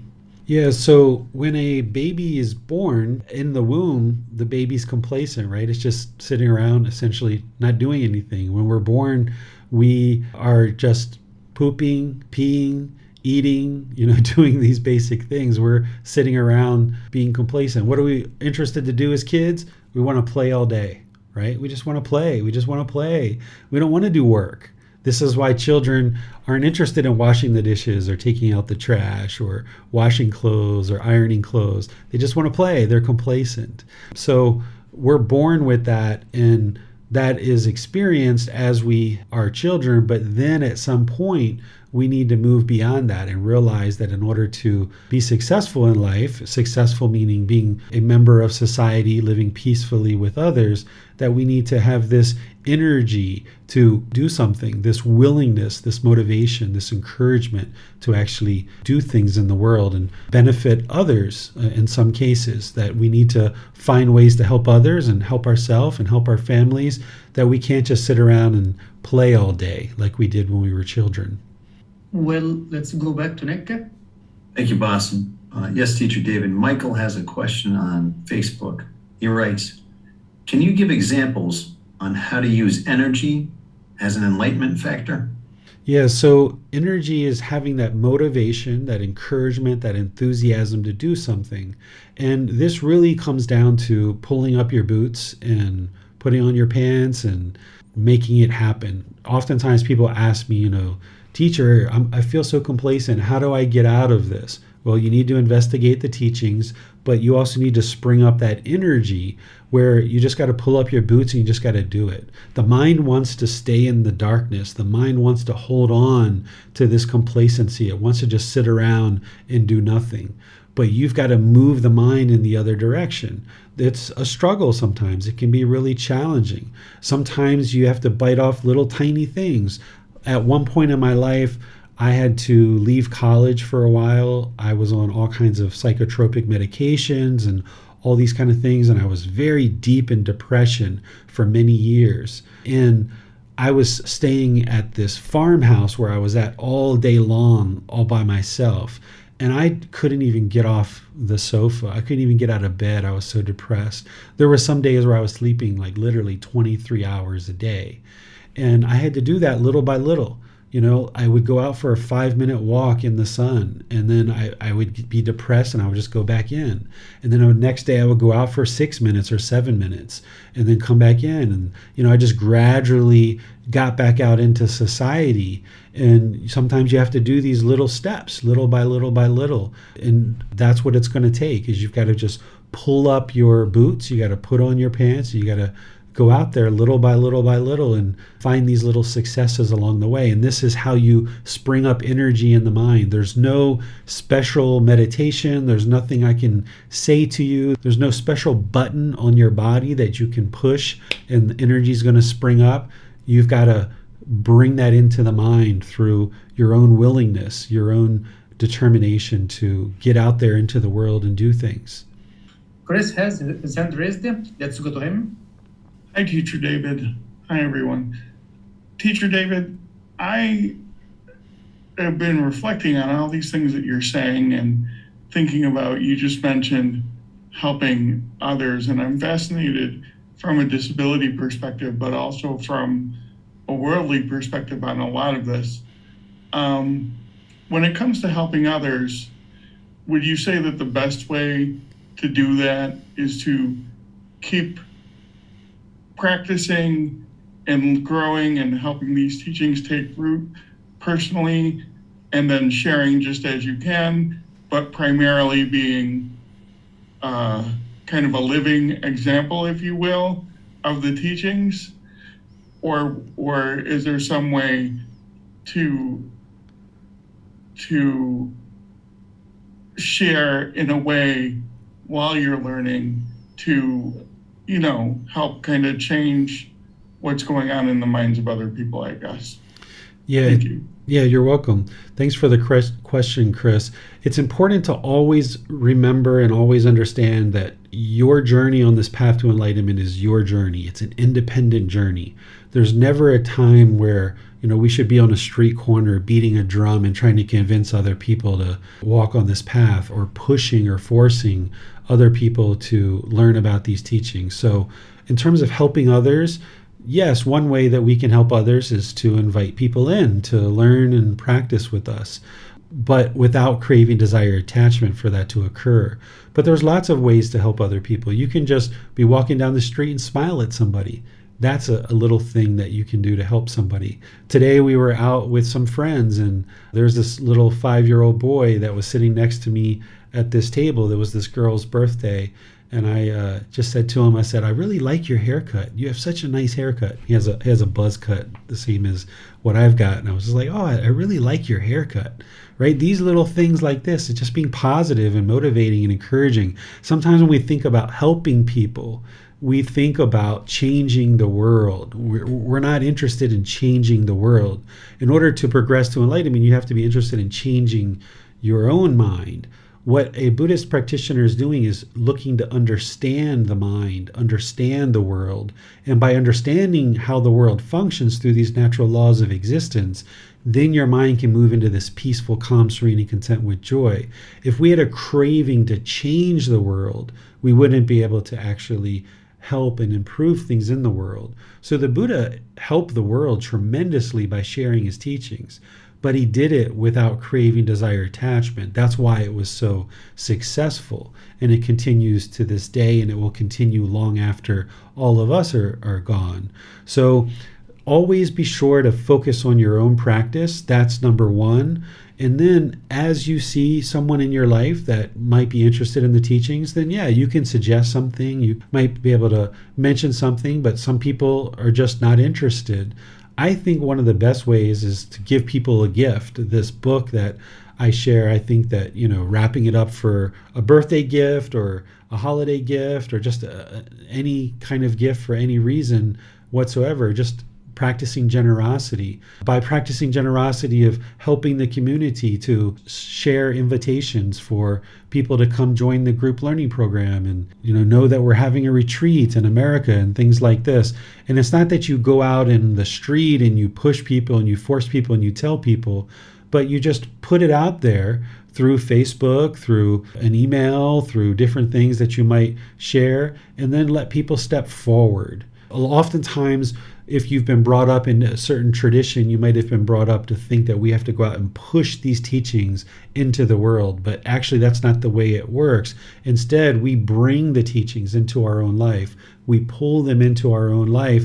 And then in doing so, people will observe like, wow, Chris, you've been studying that Buddhism now for however many months or years. Like, you seem to be getting so much more peaceful. What is it? They're going to start being inquisitive, and that's where the doors open that you can share something with somebody. But then you do that without craving, desire, attachment. There's many ways to help people in the world, but the help that we provide should be something that's welcomed from another person. Oftentimes, when we think about helping people, in the unenlightened mind, we think that we know what's best. I know what's best for this person. Let me force my opinions, my views, my perceptions onto this person and get them to do what I do. This isn't helping somebody. This is actually harming yourself and harming them. Instead, what helping someone is allowing them to make their own choices. And when we put out things that are available in terms of sharing opportunities for people to come learn, when they step forward, because they're going to have to make 1,000,001 decisions to get to enlightenment. When they step forward, that's when they're pulling the teachings into their life. And that's what's going to actually work in terms of the teachings. But there's many different ways to help people in the world. Thank you. You're welcome. Let's go back to Nick. Yes, teacher. There's another question from Michael on Facebook about the 7 Factors of Enlightenment. He writes, for the factor of joy, would you consider that as a pleasant feeling that you eventually have to cut off with right effort? Trying to understand how to use joy. Yeah, so joy is very different than a pleasant feeling. A pleasant feeling is going to be based on some condition, an impermanent condition, that you get a new pair of shoes, a new job, and when this thing happens, then the mind arises these pleasant feelings. But when there's joy in the mind, the joy is just going to be there and persist for no reason. There's no reason, there's no condition that's created the joy. The mind is just joyful, just because it's joyful. Well, no more question, teacher. All right. So let's talk about number 4 and 5 in terms of the 5 hindrances. Number 4 is restlessness and worry. In the 10 fetters, you will see a fetter called restlessness. This is where the mind is overactive. And you'll see this in your body. When you start tapping your finger, or you're bobbing your knee, you'll see that is evidence that the mind is overactive, that the body is also overactive, because the mind is the boss and the body is the employee. So if you're observing that your body is tapping the finger, bobbing the knee, doing all these other things, then you can look at the mind with mindfulness and you'll know that the mind is overactive. And the mind can also be worried, worried about the future, worried about all these different things.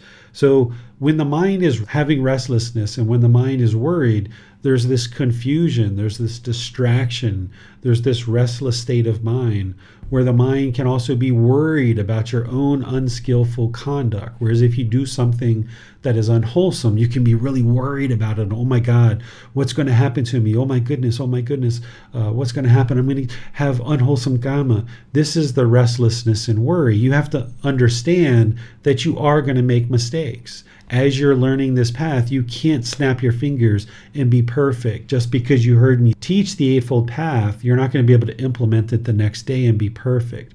So where you have missteps, you need to just realize that that's part of the process. And those missteps are where you're gaining your wisdom. So rather than worry about your own unskillful conduct and have this restless state of mind, this anxiety because of what's going on in this overactive mind, instead practice these enlightenment factors of tranquility, concentration, and equanimity.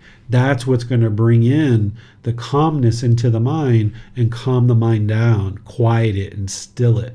And that'll get easier as you progress practicing the Eightfold Path. Because if you remember the Buddha's words from that one short excerpt that I shared, is he says it's the Eightfold Path that's going to lead to eliminating all these 5 hindrances. And then I'm sharing with you some of his other teachings that are going to help you eliminate them as well.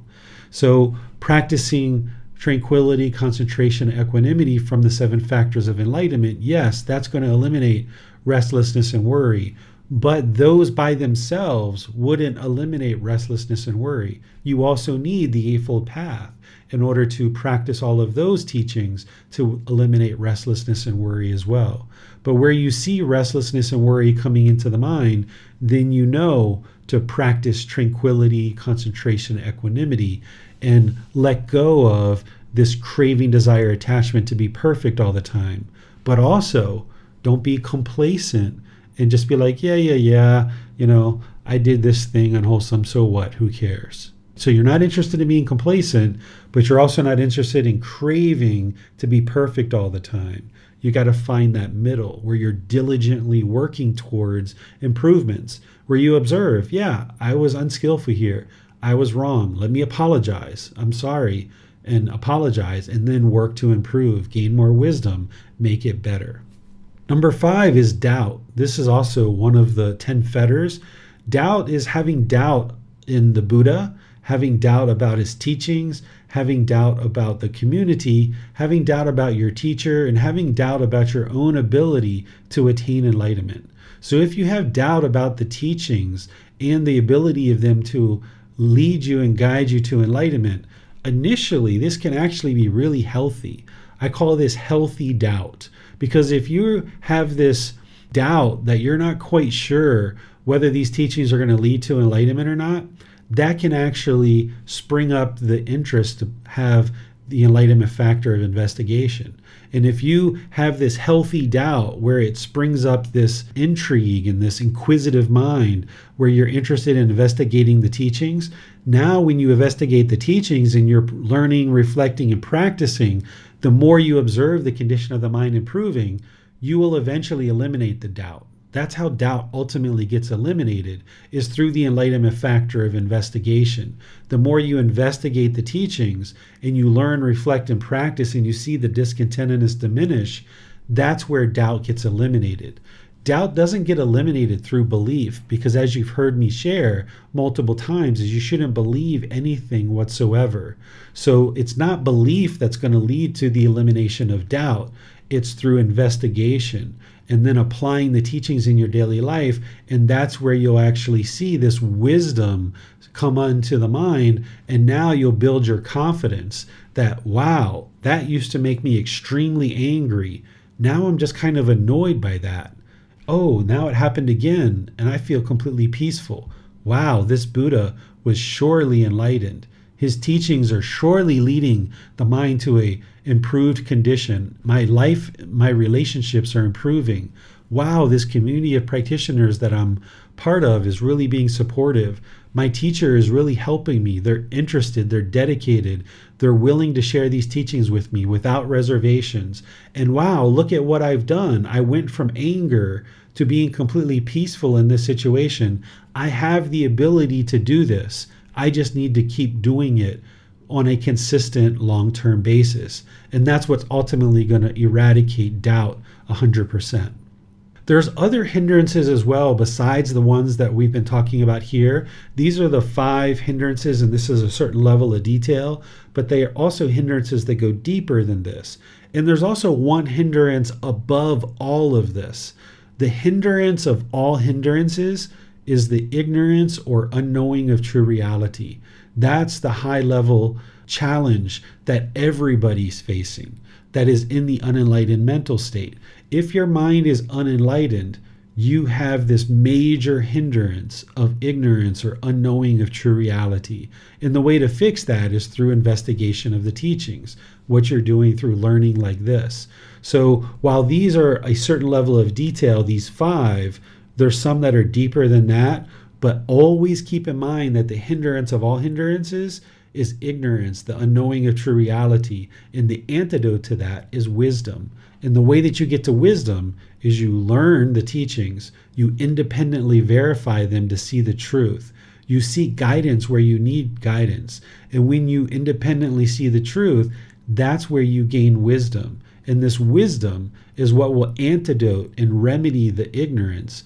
And all of these things will then move further and further away, where you can obliterate all of this stuff and you can eliminate all the pollution, purify the mind, and get to this enlightened mental state where it's peaceful, calm, serene, and content with joy. Any questions on these? Not seeing any question for now, teacher. All right. Let's go to the next thing that I was interested to share with you guys. This is the last thing for today's class, is let's talk about mindfulness, because as you heard me share, mindfulness is so important in understanding how to eliminate the five hindrances. Because if you weren't practicing mindfulness, you wouldn't even know that any of these hindrances exist in the mind. If you weren't practicing mindfulness, you wouldn't be practicing right mindfulness as part of the Eightfold Path. If you weren't practicing mindfulness, you wouldn't be able to purify the mind, because you don't even understand what's wholesome and what's unwholesome that's currently in the mind. So having this understanding that mindfulness is observing the mind and having this awareness of mind, now taking that deeper is to understand the four foundations of mindfulness. These are the four areas of the mind that you need to understand of how discontentedness affects the mind. And by understanding the awareness of the mind and cultivating the four foundations of mindfulness, you're going to be able to completely eliminate discontentedness. You're going to need to move beyond and deeper beyond this definition of just awareness of mind. You're going to need to understand these four foundations of mindfulness. There's what the Buddha calls the bodily sensations, or the body as body. This is having awareness or observing the bodily sensations. Before your mind gets angry or the feeling of anger comes into the mind, prior to that, there's some bodily sensation. There's maybe heat, or there's like pins and needles that you feel perhaps. Before the mind becomes shy, you're going to feel butterflies in the stomach. Before the mind experiences pleasurable feelings, there's going to be some bodily sensation associated with this. So before the mind actually experiences any discontent feelings, there's bodily sensations that are occurring before that you may or may not be aware of right now. If you're not aware of them right now, that's okay. That's just where you're at. But what you would like to develop is this ability to observe these bodily sensations prior to any feelings coming in the mind. Because if you can be aware of these bodily sensations before the feelings come into the mind, then you can cut it off and let it go as a bodily sensation. And if you can gain the control and the ability of the mind to be aware of these bodily sensations and cut them off and let them go there as a bodily sensation, then you're going to save yourself a whole mountain of trouble and challenges. So by being aware of these bodily sensations, I feel the mind about to get angry, cut that off and let it go as a bodily sensation, highly beneficial, because the mind never got that feeling of anger. Or you feel this excitement starting to come into the mind because your mom's coming to visit you at your house, or you're getting ready to go on a trip overseas, or you're about to buy this new pair of shoes or this new car, and you feel this pleasant feeling starting to arise, but it's just a bodily sensation right now. If you can cut it off right there and let it go, you've just saved yourself a whole lot of heartache. But if you miss it as a bodily sensation, or you're just not aware of the bodily sensations now, you can start becoming aware of the bodily sensations and cut it off and let it go there. And it'll be easier to cut it off and let it go the more you're practicing breathing mindfulness, meditation, and generosity. But if you miss it as a bodily sensation, it becomes a feeling in the mind. This is those pleasant feelings, painful feelings, and feelings that are neither painful nor pleasant. You can cut it off and let it go there as well. So that would be the next best thing. The best thing would be to observe it as a bodily sensation that this discontentedness is coming. Let me cut it off and let it go there. But if you miss it, now it becomes feelings. Let me cut it off and let it go there. But if you can't do that, then it's going to affect the mind in the condition of the mind for a few hours, a few days, or maybe a week or two. So that's why it would be much better to cut it off as a bodily sensation, so you never get to that point where the anger is setting in the mind for a few hours, a few days, or a few weeks. So if you can cut it off as a bodily sensation, you've saved yourself a whole lot of heartache. But if it becomes a feeling in the mind, you can cut it off there too. And then even if it's affecting the condition of the mind and you're observing for a few hours or a few days, the mind is angered or frustrated or having these conditioned pleasant feelings or these neither painful nor pleasant feelings, if you're noticing any of that discontentedness coming into the mind and it's affecting the condition of the mind for hours, days, or a couple of weeks, you can cut it off there as well and let it go. But it's a lot harder when you've allowed it to reside in the mind for that longer period of time. That's why having mindfulness and awareness of these bodily sensations is so important, because you can cut it off, let it go there, and save yourself a whole lot of trouble. And if you don't let it go as the condition of the mind is being affected more for hours, days, or weeks, then what happens is it forms mental objects. This is how ill will, something like ill will, gets formed in the mind, is that we experience these bodily sensations, we experience these feelings, we experience this condition of the mind. We did this multiple times without having the wisdom that this was occurring. And then this mental object of ill will got formed at some point in our life, where we have this hatred, this anger towards certain people, towards certain groups of people, different types of people, certain situations. There's this ill will, this mental object that is deeply rooted in the mind. And it's much harder to uproot that mental object because now it's so deeply rooted in the mind. And because we lacked the wisdom all these years, and we just kept experiencing bodily sensations, feelings, condition of the mind, let's load something up into a mental object. Bodily sensations, feelings, condition of the mind, let's put some more fuel in that mental object. Bodily sensation, feelings, condition of the mind, more fuel. All these experiences over a long-term period of time conditioned our minds with these various mental objects, like sensual desire, like ill will, like complacency, like restlessness and worry, and like doubt. These all got formed over multiple years. And now, once these mental objects are formed, we need to work at them. We need to be aware of them and uproot them out of the mind. And that's how you can purify the mind. So while you're working on uprooting these mental objects, you should also be working to be aware of these bodily sensations, so you're no longer feeding these mental objects and giving them more fuel. So if you can cut off these discontent feelings as a bodily sensation, then you're not feeding these mental objects and making them any stronger. If they come into feelings in the mind, you can still cut them off there and not feed this mental object. And the same thing is the condition of the mind. So while you're working on uprooting these mental objects through all the aspects of the Eightfold Path and everything else that the Buddha teaches, part of that Eightfold Path is to be aware of these bodily sensations so that you can stop feeding these mental objects, and there you can chip away at them, like with a jackhammer, and you're gradually chipping away at this mental object, and you're diminishing it smaller and smaller and smaller, so now it's less impactful, and it doesn't affect the mind as much when these mental objects get worn away and ultimately uprooted and eliminated from the mind. So you can read more about these 4 foundations of mindfulness in Volume 1, Chapter 5. When you go through the book, you'll see in Chapter 5 under Right Mindfulness, I explain it more in there. This was just an introduction to you to help you start to understand right mindfulness in more detail and start to understand the 4 foundations of mindfulness, so that you understand that mindfulness is above and beyond just awareness of mind, that there's a much deeper aspect of mindfulness that you need to practice to ultimately get to enlightenment. Because once you develop the ability to be aware of the bodily sensations and cut off and let go of the discontentedness that's arising there, the Buddha says this person is very close to enlightenment.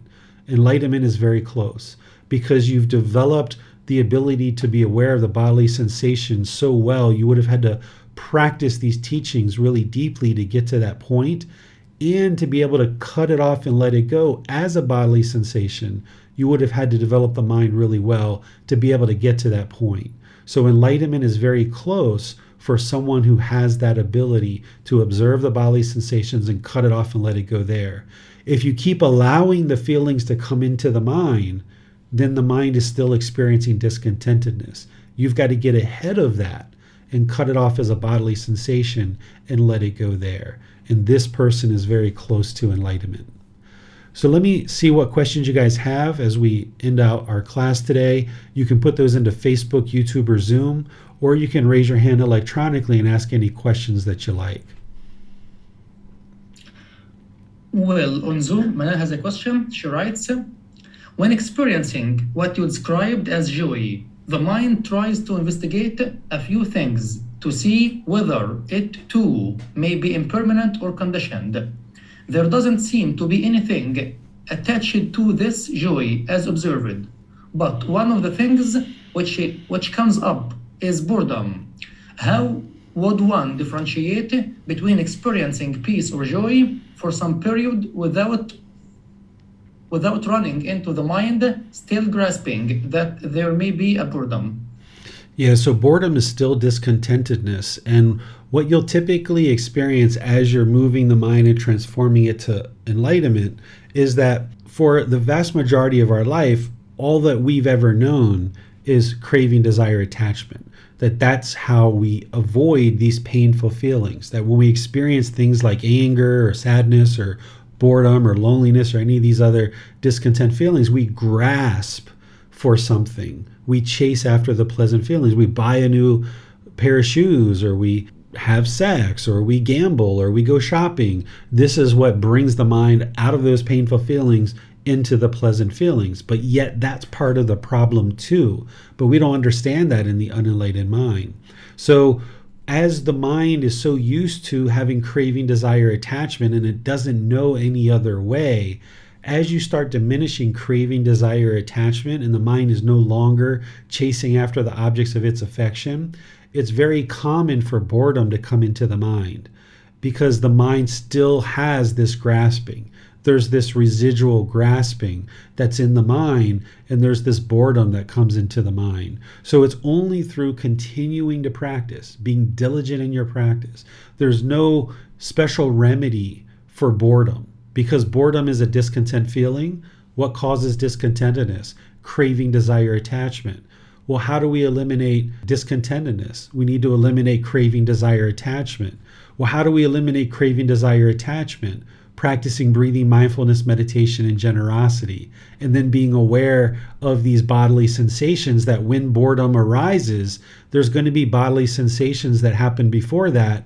Cut that off and let it go, applying right effort. So you're going to observe the shifts and changes in the mind where in certain situations where you were bored in the past, you would just grasp for something. You would long for something. You would maybe go out shopping or do something like that, and that's what would get you out of the boredom. But now you kind of have to experience that boredom, cut that off and let it go as best you can, and do that enough times that the mind moves beyond this boredom where it no longer experiences it anymore. So just remaining dedicated and diligent to the entire path and just keep working the path that's leading to the elimination of craving, desire, attachment. That's how you eliminate the boredom. Just continuing to do more of the same. Let's go to Jan. Thank you, Bassam. Thank you, Teacher David. I'm reflecting that my family cultivated ill will, and so I lived around this strong ill will for 40, 50 years of my life. And I'm aware that it's very much a mental object. I guess very deep-seated. My initial reaction to a lot of things is to be critical, to think about what somebody did wrong. So I'm working on this, and it's going to take a while, I understand. But I find that sometimes it makes me feel I shouldn't go out in public, that I should not be around other people because it's so difficult for me to keep my temper, and not experience these flares. I've gotten better at being quiet and not saying things to people, to practice right speech. But I wonder if you have any thoughts or guidance about this, feeling that I shouldn't even go out in public so that I don't experience this or direct it to other people. This, in my opinion, yeah, you're welcome. This, in my opinion, is very wise. If you're observing with mindfulness that the mind is struggling and it's not able to practice loving kindness, then it's very wise to stay secluded and stay by yourself. Because if your mind is having ill will arising and you go out and interact with other people and now you start practicing unskillful intention, speech, and actions, you're causing harm, and that harm is going to come back to you. So this is a very wise decision, that where you observe that your mind is not prepared to do certain things, there's no harm in being secluded and by yourself. And likewise, if you're in your own household and say you and your partner or you and your children or whoever, you're involved in any situation anywhere, whether it's at work or at home or whatever, and you're observing that ill will or anger is arising in the mind and you're having contact with somebody, sometimes the best thing to do is break contact, go somewhere, be secluded for an hour, 2 hours, 3 hours, let the mind calm down, maybe even for a few days or a few weeks before you then come back together and finish out that conversation or continue forward with whatever it is that you're doing. This is very wise. Someone who understands the danger in the slightest thoughts or the slightest missteps will make these kind of decisions, that where you see bodily sensations starting to arise and you're trying to cut them off and you're not able to do that, and you start feeling the feelings in the mind of anger and hostility, it's like, okay, well, I'm sitting here having this conversation with my partner or my children or my boss. Let me politely, kindly, friendly, respectfully find a way to remove myself from the conversation so that I don't say something or do something that I'm going to regret later. This is very, very wise. And when you're able to do this, this is that transitionary period. I call it like being quietly frustrated, where in the past we might have been angered and frustrated and we kind of lash out at people through our speech and our actions, and then it just comes back to us. Where now when you're starting to transform the mind, internally you know, like, oh my goodness, there's that anger. Oh, the speech. Oh, I really want to say something strong here, but I know that would be unwise. You're like sitting there struggling in the mind. It's like the mind's at war with itself. There's all this thinking and pondering, but yet you didn't say anything, yet you didn't do anything. This is where the mind is quietly frustrated. It's better to be quietly frustrated than overtly angry. When you're overtly angry and you're having speech and actions, you're causing harm to others, so therefore it's going to come back to you. When you're quietly frustrated, you're the only one having to deal with that. And you can deal with that, and you can deal with it on your own time by moving away from the conversation if you need to. But by us being overtly aggressive, that's where we're causing the most harm to others. That's going to ultimately come back to us. So what you're describing sounds very wise to me, and you might need that. And oftentimes when people are moving towards enlightenment, the way that I explain it like a bow tie. That when we were younger, our life was wide open, doing all these kind of unwholesome things. And we start gaining some wisdom, and our mind and our life kind of comes down, and we kind of start not having as many friends. We don't kind of interact with people as much. There's more selective about who we interact with. Our life kind of comes down to the knot of the bow tie. And this is where we do all the work internally to work on our own mind with the Buddhist teachings. And then as we start moving towards enlightenment and we start observing that we can go out into the world, our life blossoms again like the other side of the bow tie. And this is what we experience as part of this path to enlightenment. Our life's wide open, it kind of shrinks down to the knot of the bow tie, and then it kind of expands back out again. But when we expand back out again, then we're doing it with all this wholesomeness. So now all of our relationships are much more wholesome. We're having more healthy interactions in the world. Our mind has been kind of rewired to do things differently than what we were doing in the past. And this is where our life can completely blossom for us through having this wisdom that you cultivate in the mind and practice these teachings. Thank you. You're welcome. Well, so now learning with you from the very beginning until today, what would be the next step to get closer to enlightenment? For anybody who has done this group learning program once, or they started kind of midway through, I would suggest that you do this group learning program again, because you really should go through this program at least twice and read this book, the first volume, 2, 3, 4, 5 times. There's some students that have even read it 8, 10, 12 times, because each time it's like a movie. each time you watch the movie, you learn a little bit more, you observe a little bit more, you see more details. I say things slightly different. People ask questions differently. Your pollution of mind is diminishing more and more. So you're going to retain things differently. You're going to hear things differently. There's research that shows that any learning opportunity you go through, the first time you gain about 10% of what's really being offered in that learning opportunity. And then the second time is kind of like 40%. And then the third time is like 80%, right? So I would suggest people to take this program at least twice. And at some point, you might decide to also add in the Pali Canon and English study group, which meets on Saturdays. Some people can do both of these at the same time. Depends on how much space you have in your life, how much space you're able to make in your life. But both of these programs together, if you went through the group learning program once, that's 7 months. The Pali Canon and English program is about 1.5 years. So that's 2 years worth of study right there. It took the Buddha 6 years to get enlightened. So remember that it's going to take you a little while.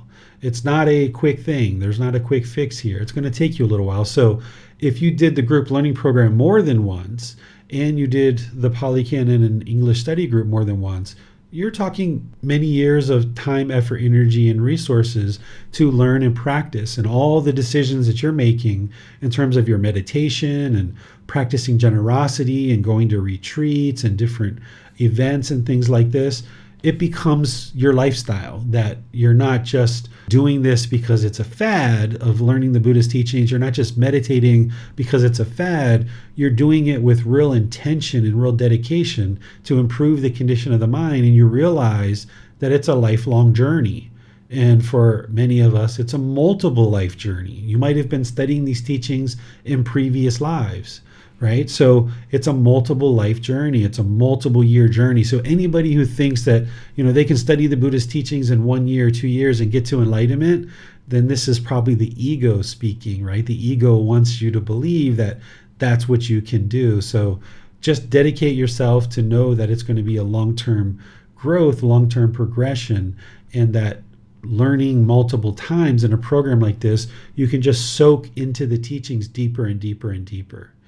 So that's what I would suggest, is that anybody who would like to really sincerely and in a serious way move towards enlightenment is to continue to learn. And we're going to restart this program on the 6th of April, which is only about 1.5 weeks away from now. We're going to start from the very beginning and go all the way back through again. This will be the 5th time that I've taught this program. Many thanks, teacher. That's all for today. All right. Well, I'll just share with you guys what we're going to be covering in our future classes.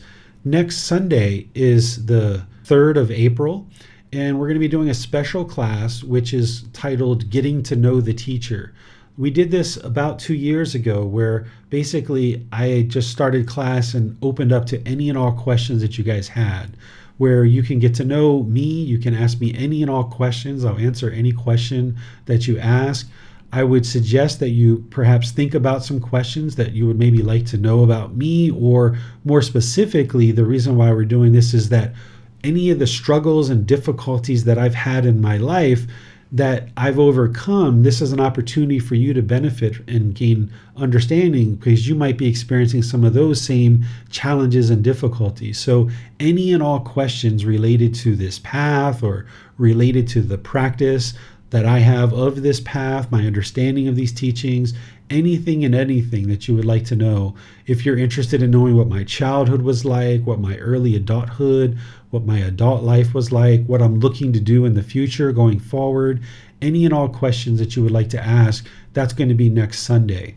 This Wednesday is our last meditation class for this iteration of the group learning program. We're going to be doing loving kindness meditation as a group. So you're welcome to join for that. That'll be our last time to come together for this particular iteration of the group learning program. But then we're going to restart on the 6th of April, which is the next Wednesday after that. That particular class, I'm going to be basically providing you a framework of understanding of what this program is all about, and my suggestions for you of how to progress in this program.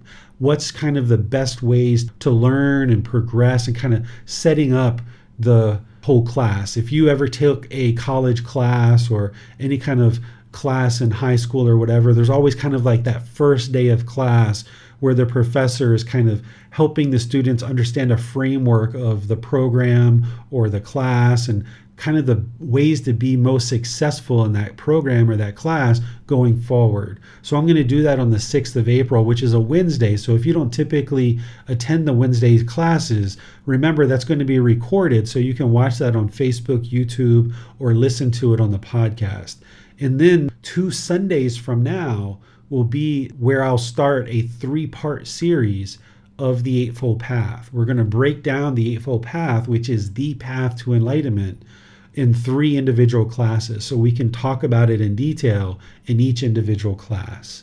So that's what we're going to be doing over the next few weeks. Pleased that you guys have all decided to learn and practice these teachings. Really pleased to see that you guys are continuing to learn and ask questions, and you're very interested in bringing these teachings into your life, because as you do, you're going to see that your life's going to improve. The people around you, they're going to notice these benefits that you're experiencing, because your mind's going to be more and more peaceful. And then by us doing this individually, it's actually helping all of humanity. So your life, those close to you, and all of humanity are just going to improve more and more through your decision to focus on your life practice. That's what this path is all about, is your life practice. So thank you all. We'll see you guys in a future class. Have a very lovely rest of your day. Sawadee khap. Thank you for listening to this podcast. To provide support for this podcast, visit patreon.com/support Buddha. To access more teachings, visit buddhadailywisdom.com. There, you will discover a full range of courses, retreats, and online resources to assist you on the path to enlightenment. Remember to establish a daily, consistent meditation practice, along with learning and practicing these teachings. A well-developed meditation practice is the foundation in which to train the mind to attain enlightenment.